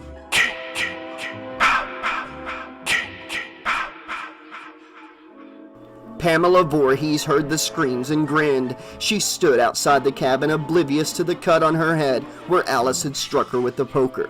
She felt no pain, only a raging lust to annihilate the girl responsible for Jason's death. They were all responsible. All those spoiled, immoral young people, juvenile delinquents, who took jobs as camp counselors so they could drink beer and take drugs and fondle one another in the darkness, doing filthy, disgusting things to each other, coupling like animals, heedless of the tender, innocent young lives that had been entrusted to them. They all had to pay, just as those who hired them had to pay. They were all responsible for 20 years she had relentlessly pursued her crusade. Ever since that night, she had been working late in the kitchen, performing mindless tasks, washing pots and pans several times, scrubbing the sinks and counters obsessively until they gleamed. She was always intent on finding things to keep her busy, to occupy her mind so she wouldn't keep seeing the image of her son sinking in the lake, so that she wouldn't think of Jason thrashing weakly at the water as it filled his lungs. Steve's father had kept her on as the camp cook, feeling sorry for her, sympathizing with her loss even though he'd had his doubts about her coming back after her son had drowned, questioning the wisdom of her being where it had all happened, seeing the lake, hearing the laughter of other children. She had begged him, pleaded with him, and he had relented. She seemed to need it. It seemed to help her, being around the children. It seemed to mitigate her loss, and she was so good with them, so attentive and caring. Perhaps it was just the therapy she needed for overcoming her grief, but the first seeds of the madness had already taken root. Being around the children only made her miss Jason that much more. Seeing them playfully splashing in the lake only made her think of Jason thrashing pitifully as he vainly fought to stay afloat. It made her think of his tiny body down in the muck at the bottom of the lake, slowly rotting. No matter how hard she worked, trying to exhaust herself to the point where she could no longer even think, she could not rid herself of the pain that ate away at her, pain that slowly turned to raging hatred of those who were responsible for Jason's death. At night she dreamed of him, and dreamed of his rotting body rising up from the lake. She heard his voice calling to her on the wind. Help me! Mommy! Mommy, help me! Someone trained in psychiatry might have spotted the telltale signs. The obsessive way she went about her tasks, performing them all with a single-minded, abnormal intensity. Someone who knew what to look for might have noticed her gradual withdrawal, the increasing periods of preoccupation, the manic overcompensating, forced cheerfulness around other people, the edge of hysteria in her laughter, the dark foreboding in her silences. But no one noticed, and madness had a crafty tendency to masquerade as sanity for fear of being discovered. She had heard them singing. She had stood inside the darkened cabin watching the children sleeping peacefully, tears running down their cheeks. She went through their cabins every night to look at them while they slept, to bless them, to pray for their safety, and it broke her heart to see them laying there so sweet and innocent, so quiet. Jason had always been so quiet, and she had heard them singing. She thought of Jason alone and filled with fear as he sank into the murky water, and as they sang, the words came drifting to her on the warm summer breeze. River Jordan is deep and wide, hallelujah. She couldn't stop the tears. The pain was more than she could bear. She stared down at the tiny sleeping forms, so quiet, so still. Milk and honey on the other side, hallelujah. Poor Jason, sleeping on the bottom of the lake alone. No one had heard him calling out for help. No one came in to answer his cries. No one had saved him, and she heard them singing. She had stood in the shadows watching them, watching the way they looked at one another, seeing the lust in their eyes, the way that boy and girl kept looking at each other while they sang. It was dirty, filthy. She saw them get up and walk off, hand in hand, heading toward the barn. Saw them pause at the door to kiss, to run their hands over one another's bodies. Jason was drowning and no one could hear. They couldn't hear because he was crying out for help, and she heard them singing, and she didn't remember going back into the kitchen. She didn't remember taking the carving knife out of the drawer. She had only the vaguest memories of entering the barn, the knife in her hand as she quietly climbed the stairs to the loft where they were lying on top of one another, moaning and groaning like animals. But she remembered their screams. Yes, screams, she had thought, as she had hacked away at them. Scream. No one will hear you, just as you never heard Jason. She heard them once again as Alice screamed in terror at the sight of Steve Christy's butchered body, and she smiled as she moved swiftly in the direction of the screams. The 8-inch hunting knife grasped firmly in her hand. Her lips moved as a small voice, a child's voice, issued from her throat. Kill her, Mommy! Kill her! She quickened her pace. Don't let her get away, Mommy! Don't let her live! I won't, Jason. I won't.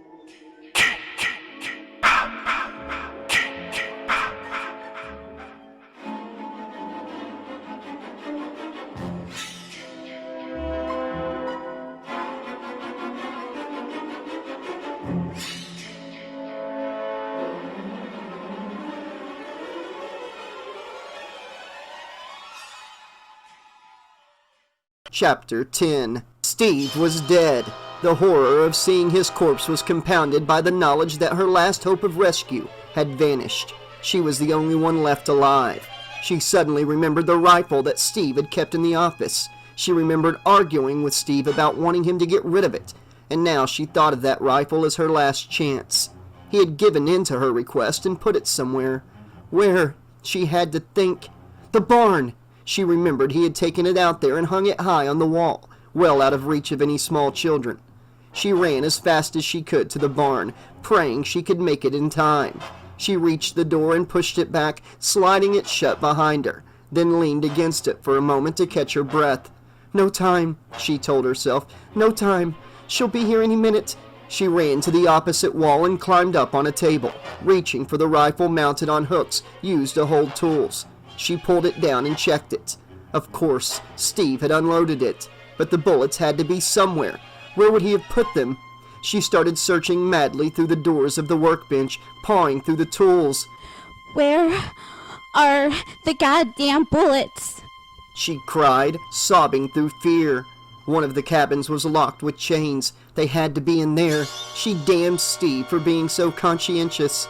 All the lights in the camp suddenly came on as Mrs. Voorhees started up the generator once again. With a cry of desperation, Alice began hammering on the chain with the rifle butt. The chain held. She smashed at it with all of her might, trying to concentrate on breaking the lock, but it was no use. Trust Steve to use case-hardened steel. Damn it, she thought, damn it! She had to break it, she simply had to. The racket she was making was sure to... The barn door slid open. Mrs. Voorhees stood in the entrance, her eyes glittering with an insane light. Alice dropped to her knees and leveled the empty rifle at her. Mrs. Voorhees smiled. Come, dear. She cooed. It'll be easier for you than it was for Jason. She moved forward slowly as if in a trance, oblivious to the rifle pointed at her. Whether she knew it was empty or not seemed to make no difference. She wasn't going to stop. Kill her, Mommy! She said in a small child's voice. Kill her! Kill her! In desperation, Alice hurled the empty rifle at her. It struck her in the stomach and she doubled over with a grunt, but it didn't slow her down for more than a second or two. Alice started grabbing anything that was within reach, a ball of twine, a small can of paint, a box of nails, snatching things at random, throwing them at the crazy woman, but Mrs. Voorhees kept batting the objects away, relentlessly closing the distance between them. Alice found herself backed into a corner. She sobbed as Mrs. Voorhees seized her with one hand and started to slap her face with the other. Hard, powerful, stinging blows that snapped Alice's head back. She had never been hit so hard in her entire life. Her legs started to sag beneath her. That's right! Said Mrs. Voorhees, grinning triumphantly, grabbing her with both hands and pulling her up to her feet. That's right! She picked her up and threw her across the room as easily as if Alice were a rag doll. Alice struck a table which collapsed beneath her. She fell to the floor, stunned, but stark terror galvanized her into movement, and she rolled, scrambling for the fallen rifle as the woman came at her again. She grabbed the rifle in both hands, and as Mrs. Voorhees bent down over her, she swung it with all of her might. The rifle butt cracked against the side of her head, and Mrs. Voorhees staggered. Alice jammed the rifle butt into her face again. Mrs. Voorhees fell back on a pile of mattresses, and Alice didn't wait to see if she'd get up again. She turned and ran, bolting through the door, intent on putting as much distance between them as possible. She had to find a place to hide. She had to get away.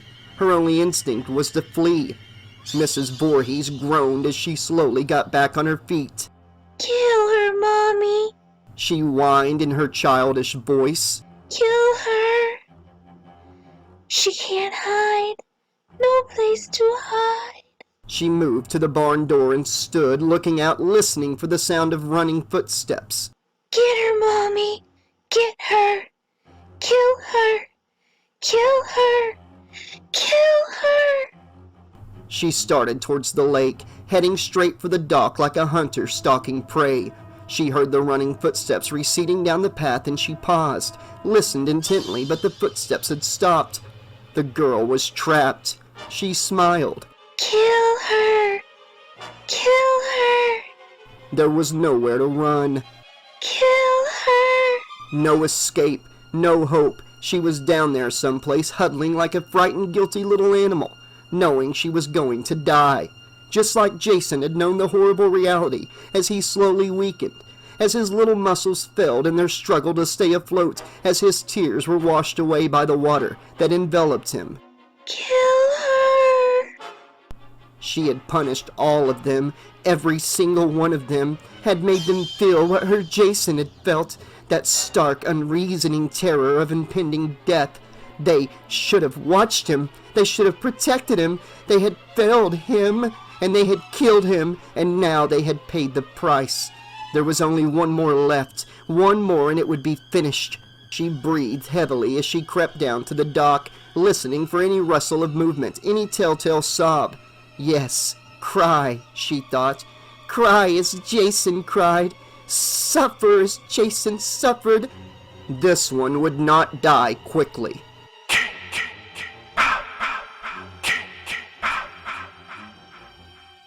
Alice bit down on her fist to keep from making any sound as the woman moved past her. She crouched down behind a pile of lumber by the dock, watching Mrs. Voorhees as she walked right by her hiding place, pausing every couple of seconds to listen, staring out into the darkness. "Don't even breathe," she told herself, fighting the urge to scream. She had to overcome the fear. She had to think. Nothing seemed to stop the mad woman. She had the abnormal strength of the hopelessly insane. God, there had to be some way to stop her. She just kept on coming. Alice felt the tears rolling down her cheeks as she tried to catch her breath. She couldn't think straight. No matter how hard she tried, she was trembling violently. Panic threatened to overwhelm her completely. Every instinct screamed at her to run, but she knew running would be useless. She could run into the woods, but she didn't know the area, and Mrs. Voorhees did. She had managed to stay hidden and kill them off one by one. What possible chance did Alice have? She knew she couldn't run down the road. She'd never be able to outrun the crazy woman. And besides, Mrs. Voorhees had the car. She'd never make it back to town. God, thought Alice, what am I going to do? She remained perfectly still, afraid to move a muscle. The rain had stopped, but the wind was still raging, and the black clouds rolled away, revealing a full moon. She peeked out from her hiding place and saw Mrs. Voorhees' white sweater as the woman moved down by the dock, searching near the boathouse. Slowly, carefully, trying not to step on any branches blown down by the storm, Alice crept from her hiding place and headed back toward the cabins, glancing over her shoulder fearfully.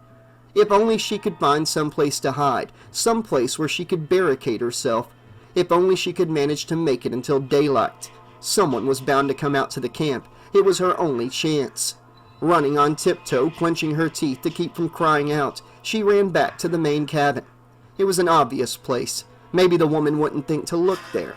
If she barricaded herself inside again, no, that wouldn't do, she thought. That would only give her hiding place away. She could barricade the door, but there was nothing she could do about the windows. She ran inside the cabin and closed the door. Her wild gaze fell on Brenda's body, lying on the floor in a pool of blood amid shards of shattered glass. She whimpered, biting her lips to stop the screams that threatened to tear loose from her throat. She had to find a place to hide, but where? The pantry. She slipped to the window and glanced out. There was no sign of Mrs. Voorhees. Once inside the small pantry, she backed up against the wall and huddled in the darkness, trying not to breathe. Someone had to come. The lines must have been blown down by the storm, and they wouldn't be able to call the camp to find out if everything was all right. They'd have to send someone, but what if no one came? No, don't think like that, she told herself. Someone has to come. She gulped and took a deep breath, trying to steady her nerves, to stop her heart from pounding. She won't give up, she thought. I've seen her. I can identify her as the killer. She knows that, and she can't let me live. She brought her hands to her face, sobbing quietly. It was hopeless. The cabin door slammed open, and she froze as the lights came on. She could see the light through the cracks in the boards of the wooden door. She could hear the woman moving around out there. Something crashed to the floor, and glass tinkled. Go away! Alice shut her eyes tightly and prayed. Please, please go away! Suddenly, the cabin was silent. Alice opened her eyes and listened, holding her breath. The footsteps outside the pantry had stopped. She huddled on the floor just by the door, leaning against it, shivering and biting her bottom lip. Please, please! The doorknob turned, and the door started to rattle, and she felt the impact of Mrs. Voorhees throwing her shoulder against it.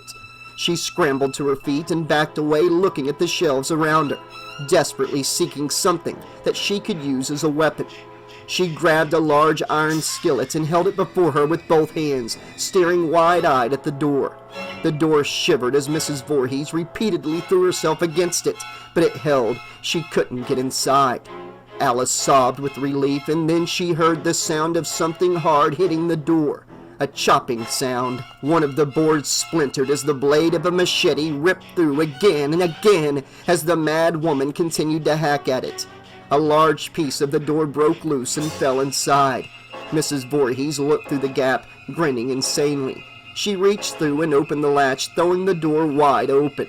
No! No! No! Alice felt the scream coming, and she couldn't stop it.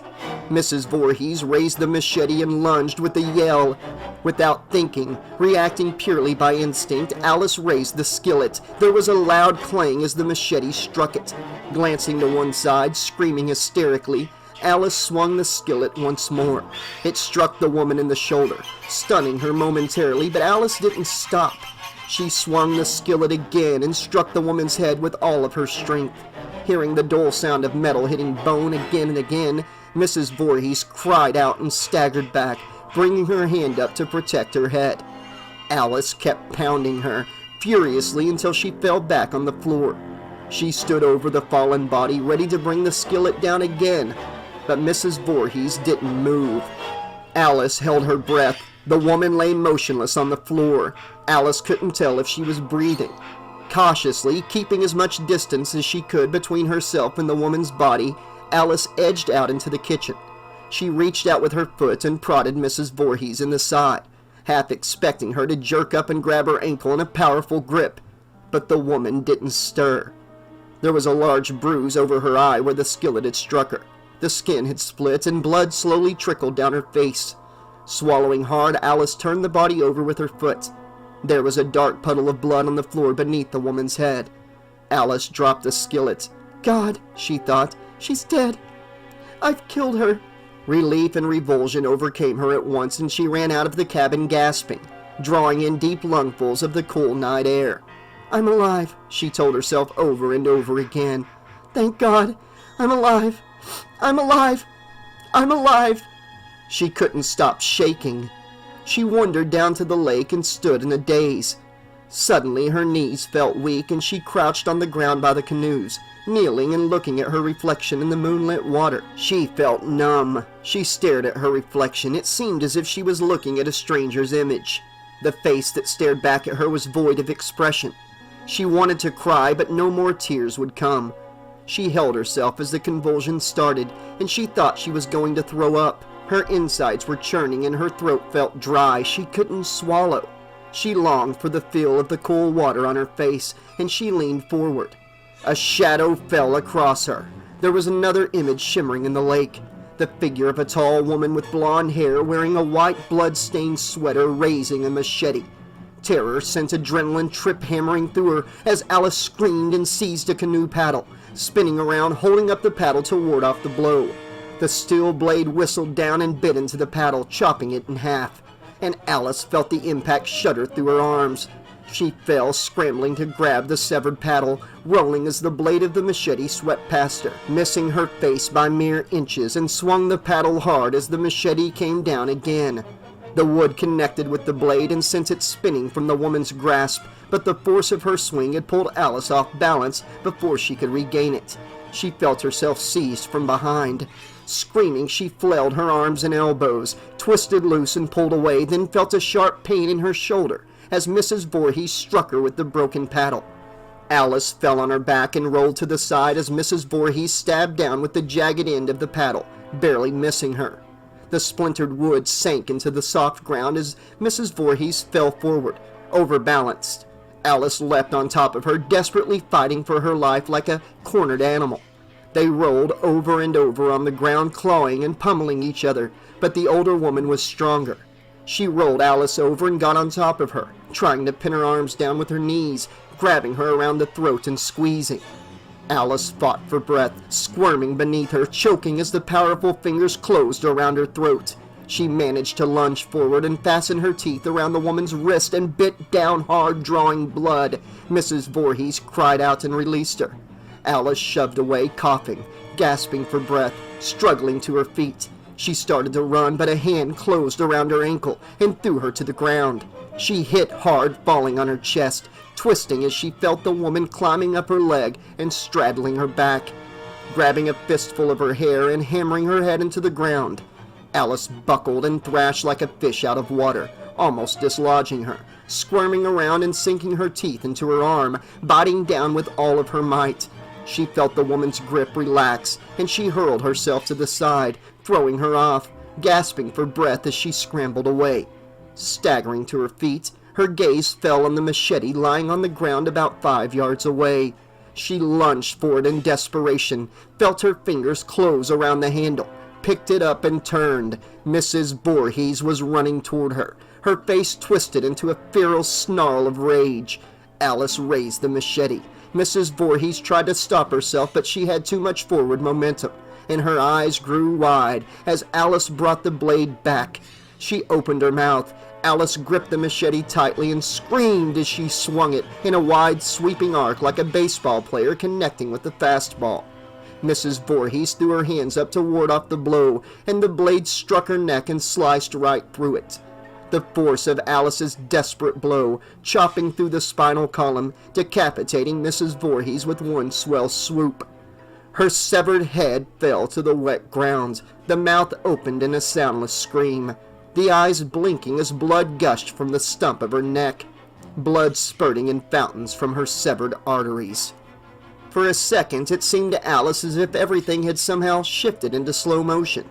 The headless body remained standing for a moment, hands up, fingers clutching in the air. Then it slowly collapsed like a marionette with its strings cut, hitting the ground and staining it with a wash of blood that poured from the grisly wound. For a long moment, Alice simply stood there numb and slack-jawed, her eyes wide, staring at the horror lying at her feet. Then the bloody machete slipped from her fingers and fell softly to the ground. In a daze, she turned away and walked unsteadily to the water, unable to comprehend what she had done. Her mind had retreated into shock. Without fully realizing what she was doing, Alice bent down and pushed one of the canoes into the water, stepped into it, and drifted onto the lake, into the darkness as if safety could be found on the water, out where no one could reach her, away from the horror of what had happened on the shore. She slumped down on the boat, just letting it glide as her mind was drifting, sifting through random disconnected images as if drugged. She stared vacantly out across the water, at the moonlight rippling on the surface of the lake. She trailed her hand in the water, feeling the coldness on her fingers, vaguely aware of the gentle rocking of the boat. She felt no relief at having escaped alive. She felt absolutely nothing. She was not aware of time passing. At some point she noticed the sky turning gray with the first light of dawn. She became dimly aware of the sun's rays glinting on the lake. She seemed to hear, as if from a great distance, the sounds of birds singing. Morning came and the mist began to dissipate. The woods around the lake seemed quiet and peaceful. Everything was still, washed clean by the storm. The surface of the lake was mirror smooth. A police car pulled up to the dock, lights flashing, though Alice heard no siren. 2 officers got out and walked down to the shore. As if through a haze, Alice saw them cup their hands around their mouths, calling out to her, but she couldn't hear a thing. She felt no sense of urgency, no desire to move.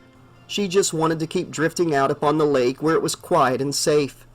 Something came bursting up out of the lake beside her boat. She felt the spray of water. She caught a brief glimpse of a body that looked like a corpse, smelled the sharp odor of decomposing flesh, felt clammy, slimy, rotting skin as an arm encircled her and seized her, pulling her out of the boat into the water, dragging her down beneath the lake. She opened her mouth to scream.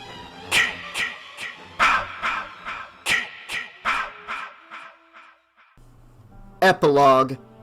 No! No! No!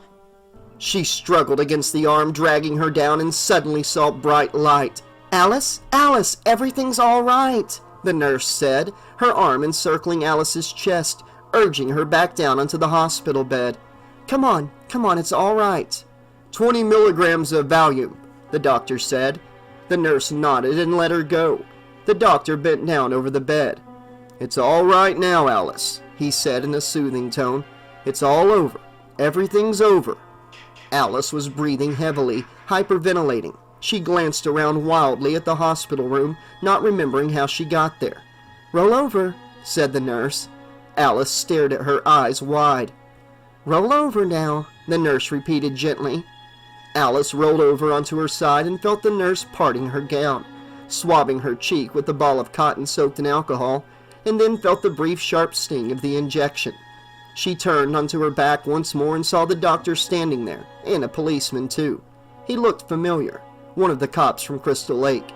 He must have been the one who brought her here. She had to be in the county hospital, so it was really over. Dr. Miller, the PA announced. You're wanted in surgery, Dr. Miller. Dr. Miller, needed in surgery. Okay. He nodded at the cop. The cop approached the bed, glancing at the nurse briefly. He looked down at Alice and smiled. Your folks are on their way. She sat up. Her folks? But her father was... Of course, the cop didn't know. He must have spoken to her mother. She started to calm down. Thank God I made it, she thought. I really made it. I'm alive. But all the others?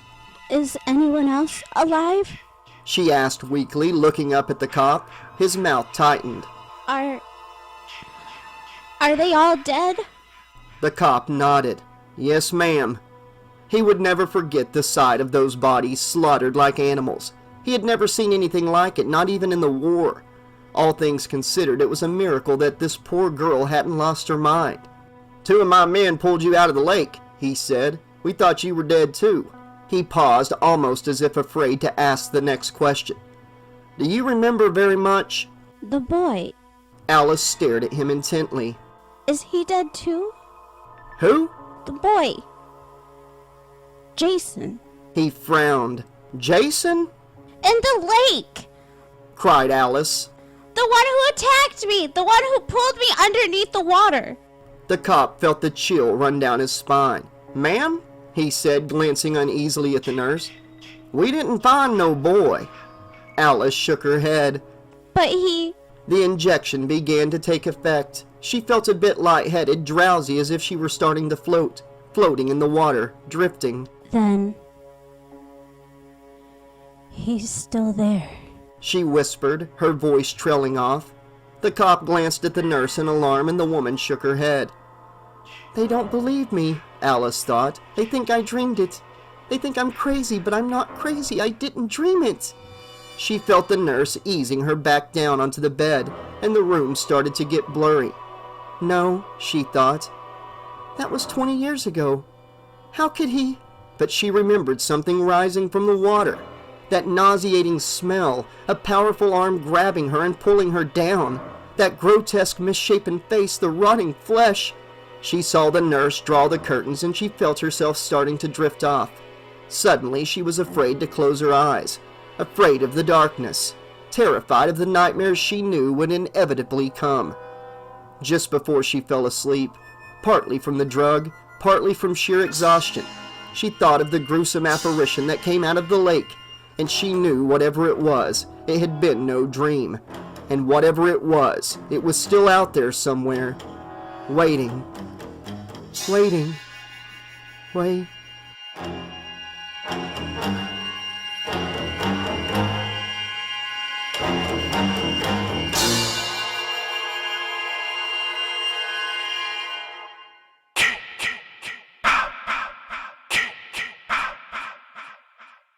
The end. Okay, Slashaholics, this has been Friday the 13th, the novelization of the original movie that started it all. The book was written by Simon Hawke. Got to give a big shout out to Alleyway, one of my patrons. He did the voice of Bill. Bonanza Jellybean supplied the voice of Alice, another $15 patron. And then Cecilia Spears played Pamela Voorhees, another $15 patron. Thank you all so much for supporting the channel here on Patreon. It means the world to me. That's what keeps this channel going and growing. And that's what's going to make it where I can keep doing these books for years and years to come. Because I'm going to branch this channel out. We're going to have so many horror, sci-fi, thriller, movie novelizations, tie-in books. It's going to be a legit library. That's the plan anyways. And thanks to people like you supporting the channel on Patreon, that dream can become a reality. And if anybody listening right now hasn't already signed up on Patreon, I've got tiers starting as low as $2 per month. There's all kinds of awesome rewards depending on the tier you select. And even the $2 tier, it helps a lot to keep this channel going. I'm not able to monetize the channel on YouTube, so all this work, it's a labor of love for me. I'm never going to be able to make a dime off of ad revenue on YouTube, and that's okay. Because I know there's always going to be awesome slashaholics out there that will step up and sign up on Patreon, and we'll keep this ship afloat, and we'll keep it going because we're on book 50 on the channel right now, and there's nothing going to stop us, nothing going to slow us down. Now, as for this book, I have heard better things about Friday the 13th 2 and 3 written by Simon Hawke. We've already read on the channel Friday the 13th 3 by Michael Avallone, and that one was okay. Wasn't my favorite. I heard the Simon Hawke version of Part 3 is much better. I was a little bit disappointed with this book. Let me explain why. I narrated Friday the 13th 6 Jason Lives a few months ago on the channel by Simon Hawke, and that book was excellent. It had some extra stuff in it, extra scenes, deaths that were different from the movie, and, it went into, I don't want to say Jason's mind, but it kind of put us in Jason's head a little bit. This book, I guess they really couldn't do that because the killer wasn't revealed till the end. But still, it just seemed like this book was just a straight carbon copy. And I know that's what a novelization is supposed to be, but I really like the novelizations that give us a little extra, And this book, it seems like Simon had this story to tell. He couldn't really go into the killer's head any because that would give away that secret. But he went into the other characters' heads too much. There's a certain amount that's cool and fun and interesting, but it seems a lot of the time in this book, right before somebody died, they would get like 3 pages of inner monologue, and I get that. It's making us feel for the character. That way their loss is that much greater. But at times it felt like he was just filling in pages. And I'm hoping it's just because this was probably a hard script to write a novelization for. You can't give too much away. The pages that he would spend dealing with the killer's inner monologue and stuff, and what the killer's up to, he couldn't do that because the killer had to be kept secret. So maybe that's why he put all the extra stuff into the characters, and sometimes it felt like too much extra. But all in all, I don't hate the book. It's not my favorite. I did enjoy narrating it, and I had a blast having my patrons voice characters. I hope everybody listening here on Patreon and on the channel enjoyed this book. It was fun. We did get a few little extra things here and there, not a lot.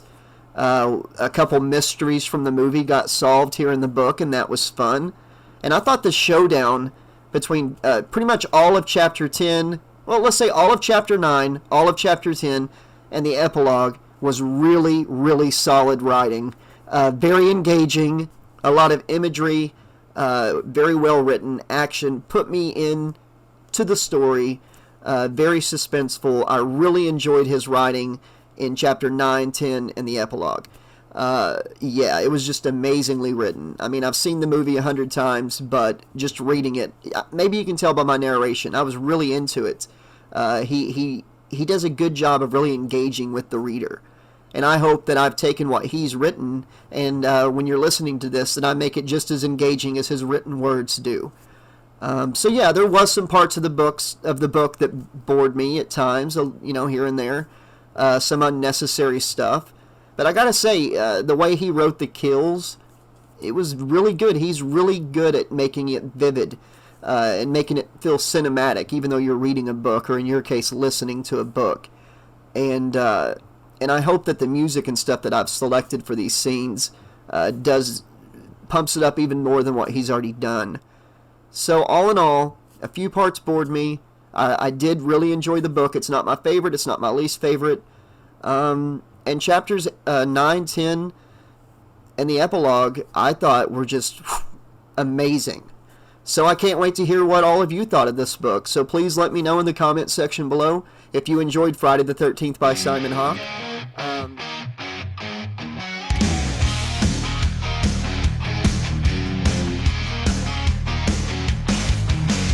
Midnight calls out red and in black. Sound of whispers, no turning back. The 80s slasher library reads. Echoes of terror slowed into the seas. Calling all slashaholics unite. Under moon's cruel waxy light. Jason, Freddy, Michael, run free. Chucky's laughter haunting me. Leather pages bound in crime. Out of print, blood frozen in time. Voices crawling from the past. Every chapter screamed at last.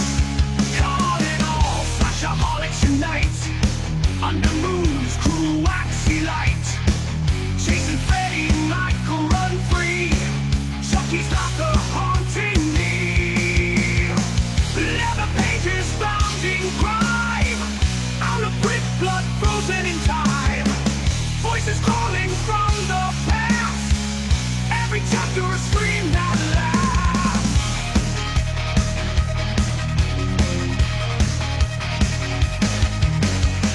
Each tale turns razor sharp. His voice strings you like a harp. Silent screams behind locked doors. Librarian knows you're craving more.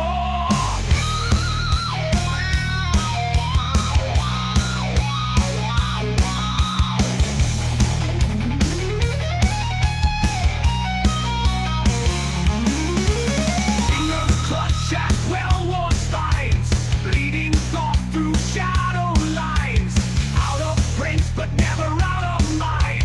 He reads the fears you'll always find.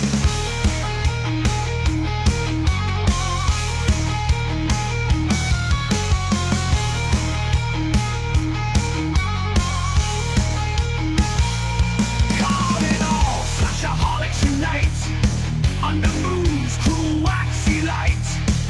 Chasing Freddy, Michael, run free. Chucky's laughter haunting me. Leather pages, bound in crime. Out of print, blood frozen in time. Voices crawling from the past. Every chapter a scream that laughs. In me, each in me, in me, each me that laughs. In me. Each tale turns razor sharp. His voice strings you like a harp. Silent screams behind locked doors. Librarian knows you're craving more. Fingers clutch at well-worn spines, bleeding thought through shadowed lines. Out of print, but never out of mind. He reads the fears you'll always find. Each tale turns razor sharp.